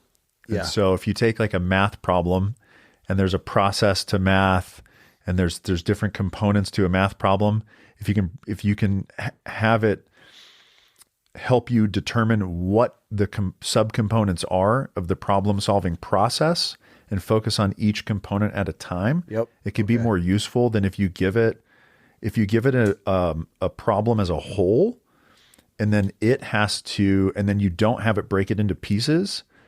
It will skip some of the pieces. And so like anytime, if it's a business thing or if it's any kind of problem solving thing, I'll have it help me identify what the subcomponents are. Okay. All the way down to the bottom. Like what's kind of the first principles. And you can actually, one of the things I like to tell the chatbots is use first principles thinking and play devil's advocate. Oh yeah. If you say those two things, right, those are kind of, because it triggers things in its neural network to go like, what things do I associate with first principles thinking? And it brings that into the conversation. Mm-hmm. What things do I associate with devil's advocate? What does that mean? And then it brings that into the conversation, and it mixes it up. And then you can use that to help to boil down to the first principles. And you're just taking little bite sizes off of it. Yeah. The smaller, the better. Instead of, hey, build me. Yeah. Because like the Airbnb thing, my first thought there is that's too big. That's not the correct use of these systems. That's a poorly informed use of these systems. They need to boil it down to the first principles, because a business is like a million subcomponents. Which they may have in that, but yeah, I get what you're saying for sure. Yeah, right. And they might have, but you know, it takes a lot longer, and it's not as quick and satisfying. And people want the quick fix now. Yeah, yeah. So, with AI and the evolution of everything that's going on, is there ever going to be a time, or is there anything now that we can use a program to help pretty much become like a digital bodyguard for our kids online, that it's monitoring, or is that already through like the Bark system and all that? Yeah, that's through like the Bark. So those systems, they're trying to add those in. Yeah. Oh, okay. They're so it's growing. It's a thing. Yeah. Okay. Yeah, and it is a good use for that. You know, and the thing is that a lot of the commercially available AI systems that offer what we call software development kits. So like software developers like me can use their tools to build something on top of ChatGPT or on top of Claude or on top of Grok or whatever. That means that we have to send data into those systems to be processed. And the way that you do that can degrade privacy of your users, of your customers. And so whenever I look at AI systems that are child-facing, I mean, for adults too, but specifically for kids, I question what's called the LLM pipeline and the data pipeline. Like where's the data flowing through, and whose servers is it touching? And is it correlated with personally identifiable information? Name, email, IP address, device ID, stuff like that, or a browser fingerprint. Because, for example, I bought this toy. There's a toy called Curio, Curio. It's a stuffed animal that has a little AI box in it. Yeah. That's marketed to kids as young as 3, and that it sends data through OpenAI, Microsoft, and Perplexity. And those 3 companies get to store, as a result, the chat history of your children. So they're recording all of your kids' voices, thoughts. Yes. They're collecting it. Yep, exactly. And so I made a video about it, suggesting to parents not to use this particular toy because it's a privacy nightmare. Yeah. Those kids don't know. They're living in your kids' room. They're feeding their thoughts into some servers of some corporations that don't care about them. You know? So we have to be very cautious, but this is because we're early in the tech adoption cycle. We need to let things mature. Don't expose kids to brand new tech. Makes sense. You know? Makes 100% sense, because it's just like when the internet came out, you know, there was that bell curve and everything was getting stolen, and cybersecurity level. It was, you know, and look at it now. Now it's like nobody even talks about Google. I mean, obviously Google is a powerhouse, but with AI taking over, it's like, okay, it's slowly not the thing anymore. You know, it's now everybody just ChatGPT's everything. It's an interesting world, man. Are we headed toward a future where our children's digital ID is going to be stolen before they're even 18 years old? Or that's already the case. Are we there now? Yeah, that's already the case. Yeah, if you put your child's if your child touches the internet, that's done already. You know what's terrifying that nobody thinks about? The company that has been coming into public schools since we were children and taking our yearly photo, our picture, you know, your yearbook picture. Where do those photos go? Who owns those photos? Is it just some random photographer from your town, or are they hired by the public school system? Right. Where's the database of all of our photos every single year that they're taking from little Timmy from first grade to senior year that they just watched your child grow up? Who has those photos? It'd be interesting to find out. It's if you really think about it, the image capture of kids is a dangerous game. And it's probably all the above. I bet you in some cases it's some, corporate entity. In some cases it's an individual photographer. But what's interesting is there's actually federal regulation around protecting kids' data, but it has no consequences. So it doesn't get followed. And so that means that schools operate with no effective regulation on the way that they use technology or in the way that they distribute data. And so it's just all out in the open. There's no control, there's no standard, there's no nothing. Because I looked into it when PowerSchool got hacked. PowerSchool is that company that it's like a school administration software. Yeah. And there's like 60 million students that got their information stolen. So this includes name, home address, school history, parents, phone numbers, emails, everything. And the staff too. The teachers got their stuff's in there too. And so I started looking into it like, wow, like, okay, so there must be some federal, like the Department of Education would regulate the way that schools use technology. And there is a thing, but it has no teeth and nothing happened. Oh my God. There's no consequences. And it's because they didn't have two-factor authentication, which is like the most fundamental thing that there is in terms of security. PowerSchool didn't have that on their customer service front end. So a kid hacked into it and stole it all. I mean, good for him to figure it out. Right. And it sold it for unfortunately for him, he got caught. Yeah, clearly. He did successfully ransom them. Good for him. You got to give it to these kids, man. I mean, this is the world we're growing up in. For it. They left the door open. Mm-hmm. He stepped right in. Yep.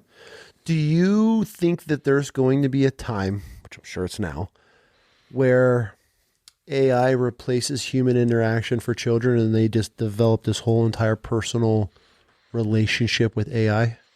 Oh, yeah, it's now. Yeah. Already. It's super. Oh, the downfall of humanity, amongst other things. But it's really, yeah. It's, because like we're saying, man, like people, like you have to be a tech expert to be a parent. How are you supposed to know, right? How are you supposed to know? So like how many kids have an unfiltered internet device? A lot. Most. A lot. So therefore, do they have access to ChatGPT and all? Yeah, of course. So are they getting their relationships and their thinking and this is now. Well, because I saw, Elon dropped Gronk or whatever. Grok. Yep. And I watched a video on it of how sexual it was. Yeah. This guy just asking questions and the way she was responding, it wasn't like, oh, absolutely, Mr. Marshall, I'll build this out for you. She's like, oh, actually, it was just a sexual voice and how she was like responding to everything. And I'm like, I'm just sitting here like, but it was like perverted in a way. Like it was very sexual. Like everything that she would respond to was like, I would love to see this size. And I'm sitting there watching like this video and I'm like, what the fuck? Like, what if this is a 14-year-old boy on here? And now he's just being talked to because he's full of piss and vinegar. All his hormones are kicking in and he's full rut. And now he's got this AI woman sitting here just saying everything that they're feeding into. And how quick does that hook a kid into going down that rabbit hole? Well, ChatGPT is turning on erotica mode later this year. So, I mean, this is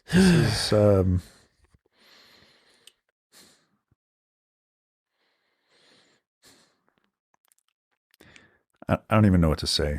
It's where do we go? Like where do we go as a society when we're now marrying robots and shit? That's going to happen. Yeah, I think that intelligence is going to leave us behind. I think that we are used to intelligence and humans are one, and now intelligence is a separate thing, and it's going to evolve without us. And I think that one of the upsides to everything being fake is that maybe we will value human connection more. I think we have to, because now I just saw something on Facebook where this guy's building a unplug ranch or cool. a disconnect ranch, Yeah. and there's zero anything on it. Yeah. And it's just to be able to reconnect with people again. Like they're sitting at a table with strangers having a conversation was the whole point of this. And that's already happening. Yeah. Oh, yeah. Fast forward 5 years from now, which who even knows if we're going to be on the planet anymore 5 years, but yeah. And I've told you my conspiracy on AI, how I think they're just dumbing us down so much that it's going to be, you've seen the movie Idiocracy, right? Where, I actually have not seen that. I've heard it's amazing. You need to watch it. Like that's what I saw a thing where that's what actually helped Crocs go from going bankrupt, was they needed like the dumbest looking shoe for these people. So they bought, 100%. TikTok will fact check me on this one as always. This is great. I'm almost 100% Croc, the business, Crocs, which I rock the shit out of. I got a couple pairs, man. It's like we were hunting in them 2 weeks ago, that Croc was going to go out of business, and the movie bought it for props because they were the ugliest, dumbest looking thing that people can wear in the movie, and it saved it. And now look at us. But if you watch that, you're like, this is our government, this is our politicians, this is literally the dumbest human beings are like given a voice now, and they're running for political parties, and this is where we're at. You should watch, and you're gonna be like, oh my God. I remember when it came out, I was like, I have a feeling that I might, already know some of this stuff, but I need to watch it just for entertainment value. Well, the fact that it was made so long ago and we're here now. Like, oh, dude, this stuff. I just watched Ex Machina. This is like the whole thing is this super wealthy dude that is running a big tech company. Okay. And he's got this remote R&D center that's like his house in the mountains, and then he develops a sentient robot. And the movie is like, whoa, that's current.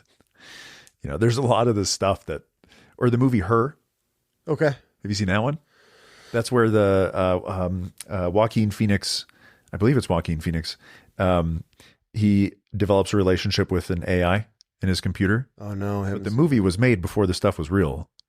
And now the movie it's real. Where do you see where we're going with AI? What's the future with AI? Somebody that's buried in the trenches you're developing, every time I talk to you, you're developing something new with AI. Where is the future? Where are we going with AI? Or actually, let me rephrase that. Where is AI taking us? Wherever it wants. I know these are loaded questions. I think about this a lot. Okay, I'll start with the positive side. Yeah.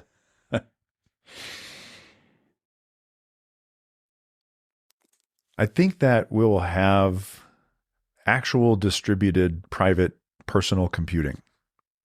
So anything that you need to be automated or done for you or with you can be done or will be probably done by, I hope, a device that is private and belongs to you. Like a device in your home or that you wear or carry that. Okay, right now, computing is centralized and software is a high value, very difficult to create thing.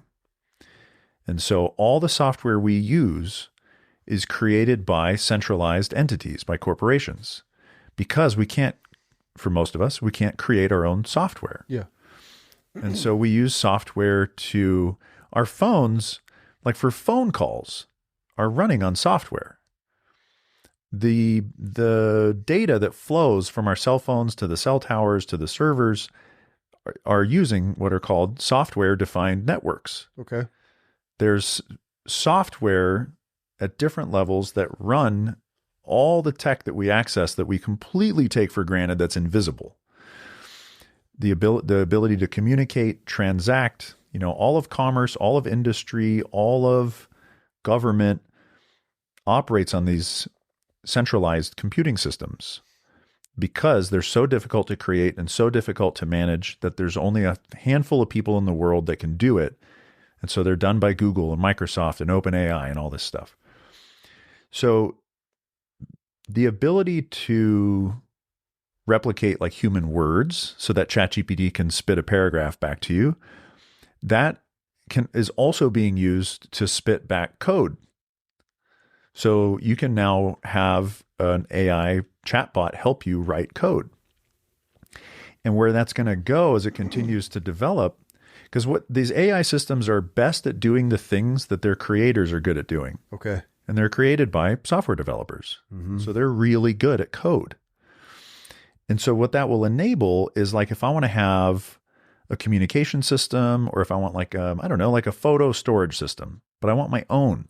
I don't want to use Google's. I don't want to use Facebook's. Yeah. I want my own, that it belongs to me. It doesn't touch anybody else's computers. It's private. AI will enable that. And I think eventually software will become fully commoditized. It will no longer be high value. It will be relatively low value in terms of a unit basis. And when software becomes commoditized, we will all have the option of having our own. You're talking like our own robot, personal assistant, everything, all the apps on your phone. If you want to, now some apps you interoperate with others. Yeah. You have connections. Those may still be centralized or perhaps even decentralized, but the apps that are functional utility type things, like we can just have our own. So I already do that. I've already built software just for me that I don't sell or give to anybody. I just use it for myself. Yeah. And AI enables me to do that at a very high speed, at a very low cost.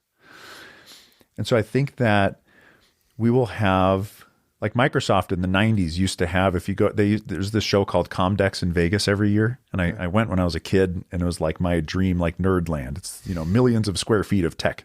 Okay. And Microsoft would put on these keynote presentations to show the future of computing. And there'd be these computing hubs in every neighborhood, and there'd be computers in every home. And the computing would be localized. It would be decentralized. Okay. So I think these AI systems are going to enable that. And so as robots come online, the first robots that are currently being built are using centralized computing systems. So somebody else can own them and control them. Yeah.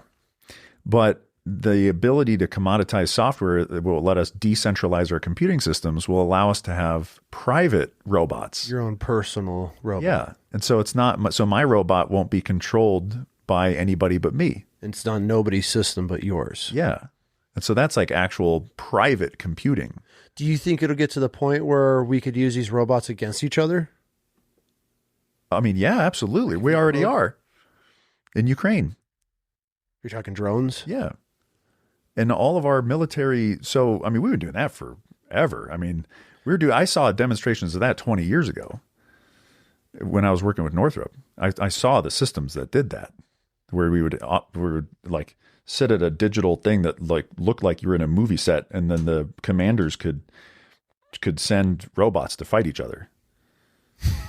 Like this, fucked. We are so fucked. And so because of that, like also all the other entities that exist, governments and militaries and intelligence, they're also going to have their own, they already do, but because they have more money than we do. But I think the commoditization of software will allow like private computing, private custom computing, where you can just say, hey, make me. So like I built I've told you about my note-taking system. I built my own custom note-taking system where I can talk into my phone, it processes my voice, and then it formats my notes how I like them to be formatted. And then it correlates my notes together in a big database, and in my notes, I can talk to my notes and they can reference each other. And so you could say, hey, build me a note-taking system that does X, Y, and Z. And then it'll just spit it out, and then you can just open it and use it. Which is great. Yeah, I built the first version of mine in like 15 minutes. Like this would take months for a team of people before. So I think there's so that's part of the future of AI is like private computing. Yeah. Truly would turn personal computing, truly personal computing. I also think that our are bureaucracies that exist around the world that have embedded surveillance into our lives that we completely take for granted and that are constantly being expanded upon will be expanded upon further. And so we're seeing now a lot of pushback against systems like Flock. Flock is the surveillance systems that police departments are putting in all over the world and a bunch of U.S. cities where there's these cameras up on poles and they're sold as license plate readers. But they're much more than license plate readers. They can actually identify your vehicle even if you remove the license plate. They are like, if you were to give ChatGPT to the cops with cameras, it's like that. It makes mistakes, but it's also really good and it's really powerful. And there've already been people that have been held at gunpoint on accident because the cops were told that somebody was a criminal that wasn't. That's a lawsuit. I just watched a video the other day of a cop that went to somebody's house saying like, hey, you're being arrested. You got to come with me because you did a thing. And the person was like, I wasn't even there. And they're like, well, yes, you were because our thing says so. And the regulations that are being put in place around these things are indicating such that like the systems that ICE is using right now, their regulations indicate that their system is true. If you show a passport that says you're a citizen, but their system says you're not, then you're not. So the surveillance apparatus that the Patriot Act enables and that a bunch of other systems enable is it's already a problem and it's just going to get way, way worse. And I wish that it could be dismantled, but it won't be. So that's going to be one of the downsides, I think. And then you can't, as an individual citizen, you can't fight back against any of that. It'll be total and complete. There will be zero privacy. I mean, even maybe in your home. Like that's why these people let Alexa and stuff into their homes. I mean, everything is monitoring and listening. Everything. Yeah. Well, and all the Google Home devices are getting updated to Gemini. So instead of the Google Home Assistant being like a sort of a dumb, like Alexa style basic system, it's now going to be ChatGPT style. Google's thing is called Gemini. Which is collecting every bit of data. I think that's where people don't understand that this all comes into data. Just collecting. Yeah, that's what's valuable. So yeah, in the tech world, everything goes back to data. And so if you put these devices in your homes that are watching your eye movement, collecting everything you say, learning your habits, you're driving, you're going to go shopping, you're going to go to the gym, you're going to pick the kid up. I mean, they're learning every single thing about you. They have your whole entire life figured out, and we're just like going along with it. Like we're just completely fine. So all these electronics that are AI connected, internet connected, are collecting every single thing that you do. They're surveillance devices. In fact, the Ring doorbells are now tied in with Flock. What the hell? And Flock has been abused by cops that have followed their girlfriends and like all kinds of stuff. They can just follow you around town. They do follow every single person without probable cause and without a warrant. Yeah, my buddy was telling me you're 100% right because I got a buddy that's a cop here. He was saying that they could pull up their system and like wherever it'll trigger. There's points all through Meridian, Eagle, Boise that you drive by, and if they're looking for a car, it'll ping it, and then it automatically tells the last location of that car was known that they're looking for. Yep. He says they're catching people nonstop on it, or they'll just sit on them and just watch. Oh yeah. No, we're being watched all the time. And then they not him, but I got another buddy. He was with the U.S. Marshal team, and he was telling me how they'll go up, they'll dress up as utility workers, and they're putting cameras with these AI programs on them now that are tracking everything, and it monitors everybody's face is getting pictured. And then he was showing me on his phone how it tracks, and it's just, dude, there'll be 100 people on the street, and there's a little square around each one of their faces, and then he could turn it so it leaves a trail where they walk. So you could watch their patterns. You could turn that off. You could single out somebody So if somebody was a perp or whatever went into a crowd, you could just click them. It would track them through a whole crowd, hundreds of people, and just followed them all the way through. Like it never left them. And he's like, yeah, we do. We get a warrant. We'd look like a utility company. We put these up on like drug houses, known dealer corners, things like these. Like we watch everything, and it just builds a system and it just feeds it back to them. And then here we are as Americans, like, oh, it's our freedom. We're the freest country ever. It's like, dude, we're so dumb. Well, there's safety and freedom. You know the scales? Yep. Goes like that. You can't have both. And Where's the happy medium? How many years ago was that? Like 50. Yeah, and then systems like Palantir connect all those dots back to. So you remote retina scan somebody, which is as better than a fingerprint. Yep. You can do from hundreds of feet away via camera.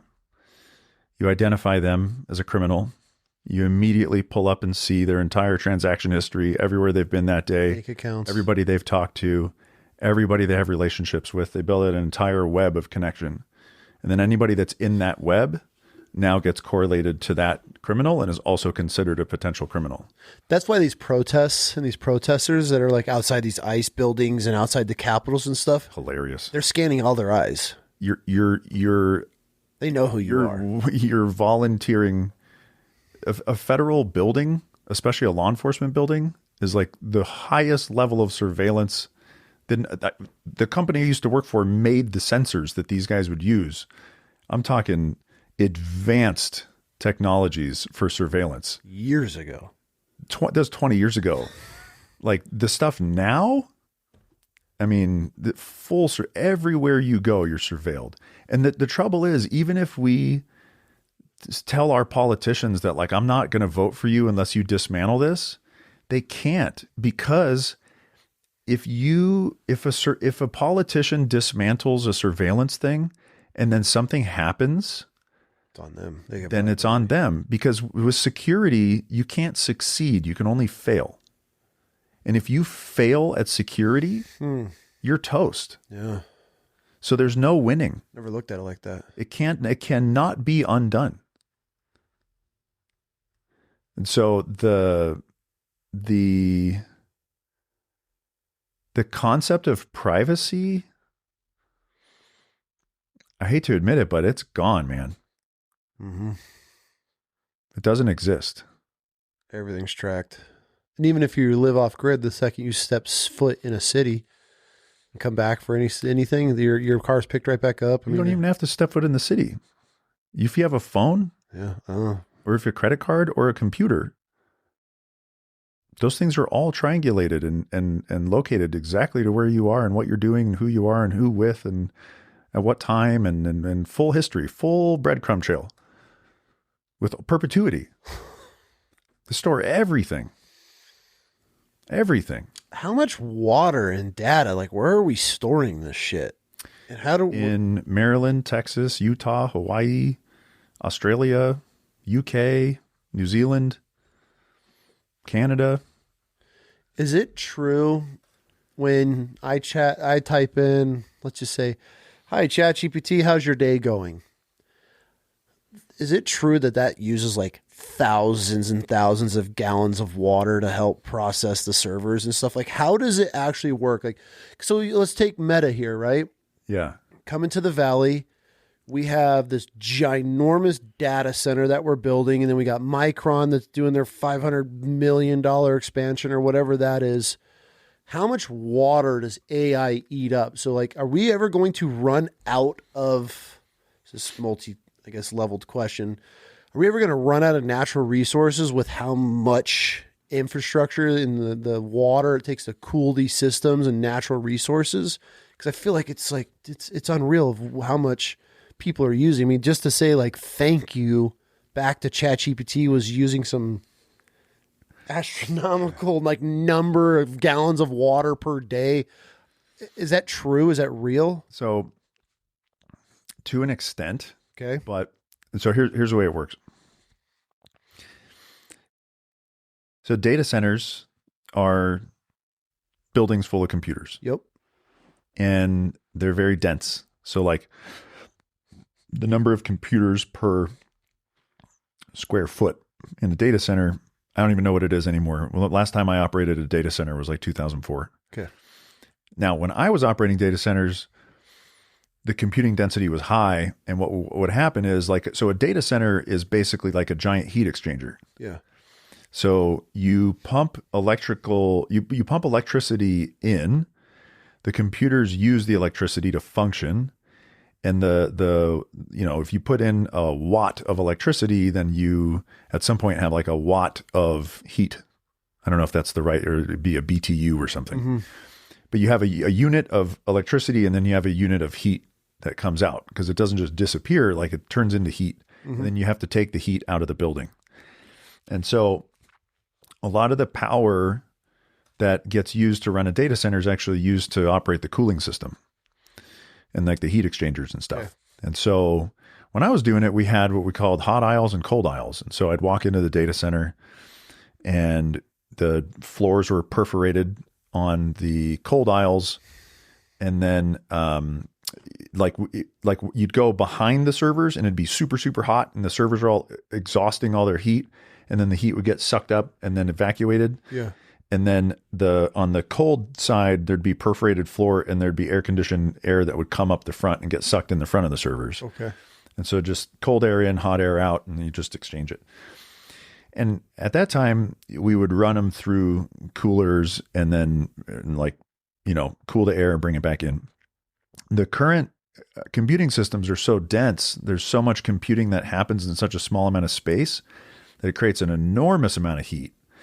And the current cooling systems use evaporative cooling. And so they have these giant water towers outside of the data centers that the water, as it gets used, it just evaporates. And so it doesn't go away, in terms of our natural resources don't disappear. They just evaporate, and then, the cycle continues, right? It rains and whatnot.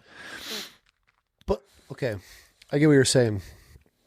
But if we're only putting out X amount of gallons of Lucky Peak per spring, depending on our snowfall here in the valley, right, which all the farmers, the ranchers, all the community and everybody lives off of everything that's coming up from the reservoir.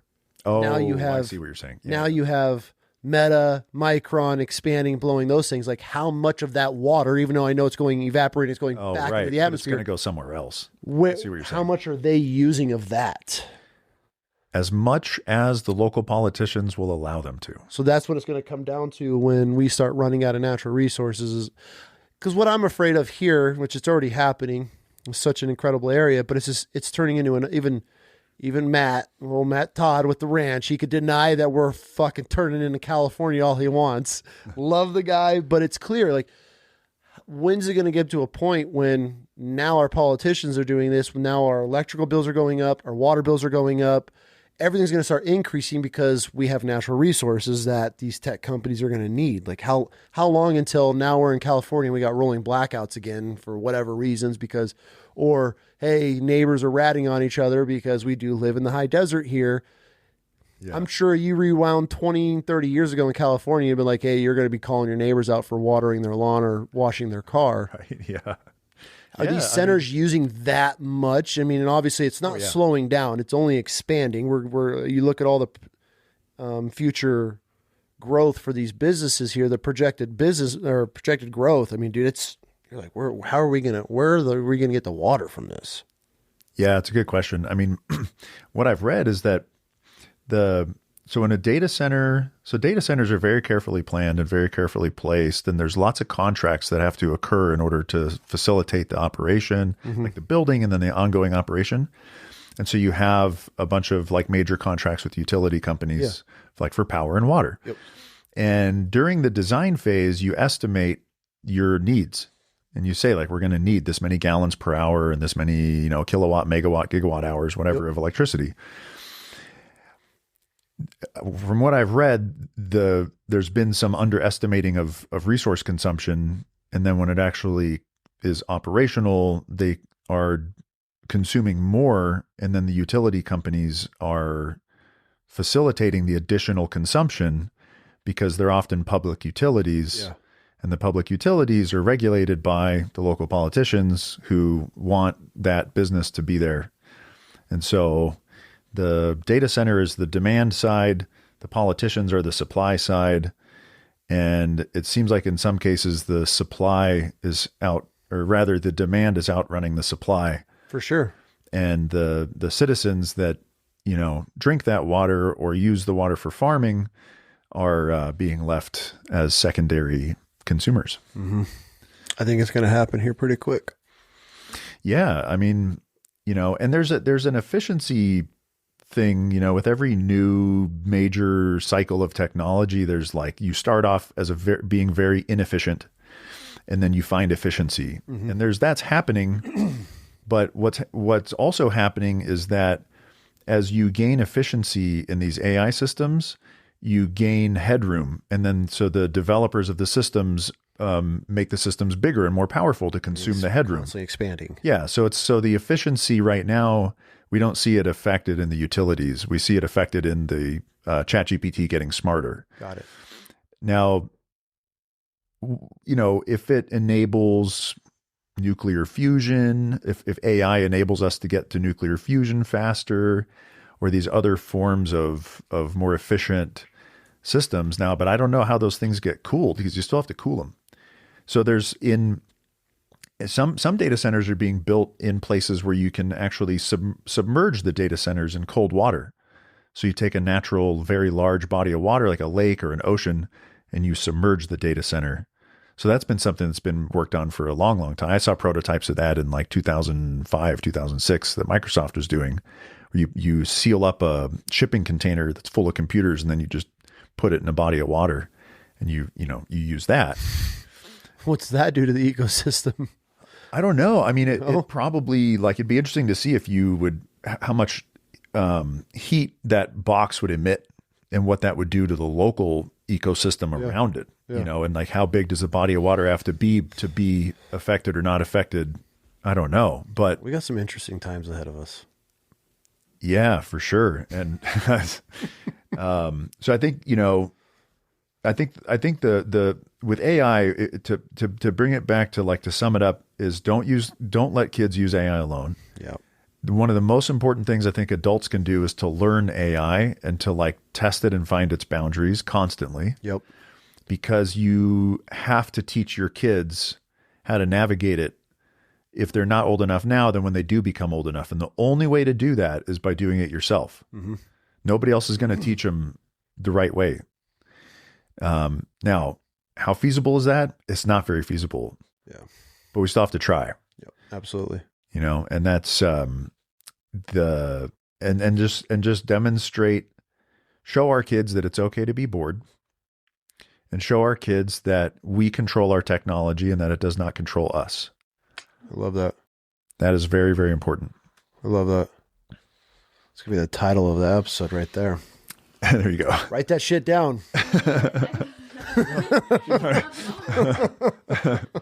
like that. Well, dude, I don't know if you got any saved rounds that parents need to know, but I feel like that was a great conversation. Hopefully we save a kid from that, or 2 or 3 or 100. Yeah. Like always, man, if you find any new stuff and you need to come on and use my platform, it's yours. Use it whenever you're doing a ton of great work. Thanks. You got a lot of really cool things in the pipe that you're working on with Chris Hansen. Yeah, I've got some books. I would love, dude, when you build you got a friendship going with that, dude, please, for love of God, plant the seed. I would love to get him on the show. That'd be really cool. So many questions. He would have some wild chaos stories. Bro, I was obsessed with his show. Oh, cool. All the way up until they caught that judge or politician. I think it's what ended his show originally. Oh, the guy that killed him. He was like an attorney general or something. And they had the whole SWAT, all the cops were out front, and they ended up hearing the shot go off. That was, I believe, his last episode. Yeah. For a while. And he kind of was like, I'm surprised it got that far. I mean, dude, that's why these kids that are out here now, like, doing their own catch a predator shit, which I 100% support. They just need to do it a little bit more smarter because it's dangerous. it's very dangerous. Like, especially when it comes to being a predator and you catch these dudes, it's fight or flight. Yeah. For a lot of them. They're lucky that a lot of them are just so demonic and pathetic that they don't know how to fight. Yeah. They're going to react. True. I mean, these guys are just beating the shit out of these grown ass men and they're just like cowarding down. I mean, it's clearly they have a demon and whatever, but yeah, I would love to get that dude on the podcast. He's yeah. I would just be like, it would be like a 3-day show just hearing the behind the scenes and like story time. Yeah. So, but dude, I'm super excited for you as always. I appreciate your time. You're doing a ton of good things. For everybody that's made it this far, Ben, the family IT guy, we will get everything linked. If you have any questions about your children, protecting your children, how to set things up, you offer damn near everything that we talked about today on your website. You got a chat on there that you can search anything. And if they can't find it, I'm sure they could reach out to you directly at the family IT guy. I think there's an underscore in between each one. Yeah. And ask you because you're very open to everything. You get right back to people. You're doing a lot of good stuff. And I know you're just as passionate about I don't want to say more passionate, but you're just dove into that's your world. Yeah, I've made it my thing. Yeah. Helping kids. And I'm super proud of you, dude. And you got some cool things coming out to help kids and families in the future. We're using some programs. So yeah, it's an interesting world we're all in as parents, especially our generation of parents. We're learning all this at the same time. And yeah, we gotta help each other out. If we could just put out a basic episode where those were some good questions. I mean, obviously parents are thinking, which is great. It was a lot different questions this time around. A lot of similar, but dude, we even had some grandparents reaching out. The fact that grandparents are reaching out, it's great. Yeah. That means they're thinking, they're aware of the environment that their grandchildren are being raised in, especially with tablet kids and all that being a thing these days. It's going to be a good sign. It is a good sign. So as always, bro. All right. Thanks, man. Till the next one. Yeah. Appreciate you, dude. That was great. We got it. We covered some stuff. I think that's the best right there.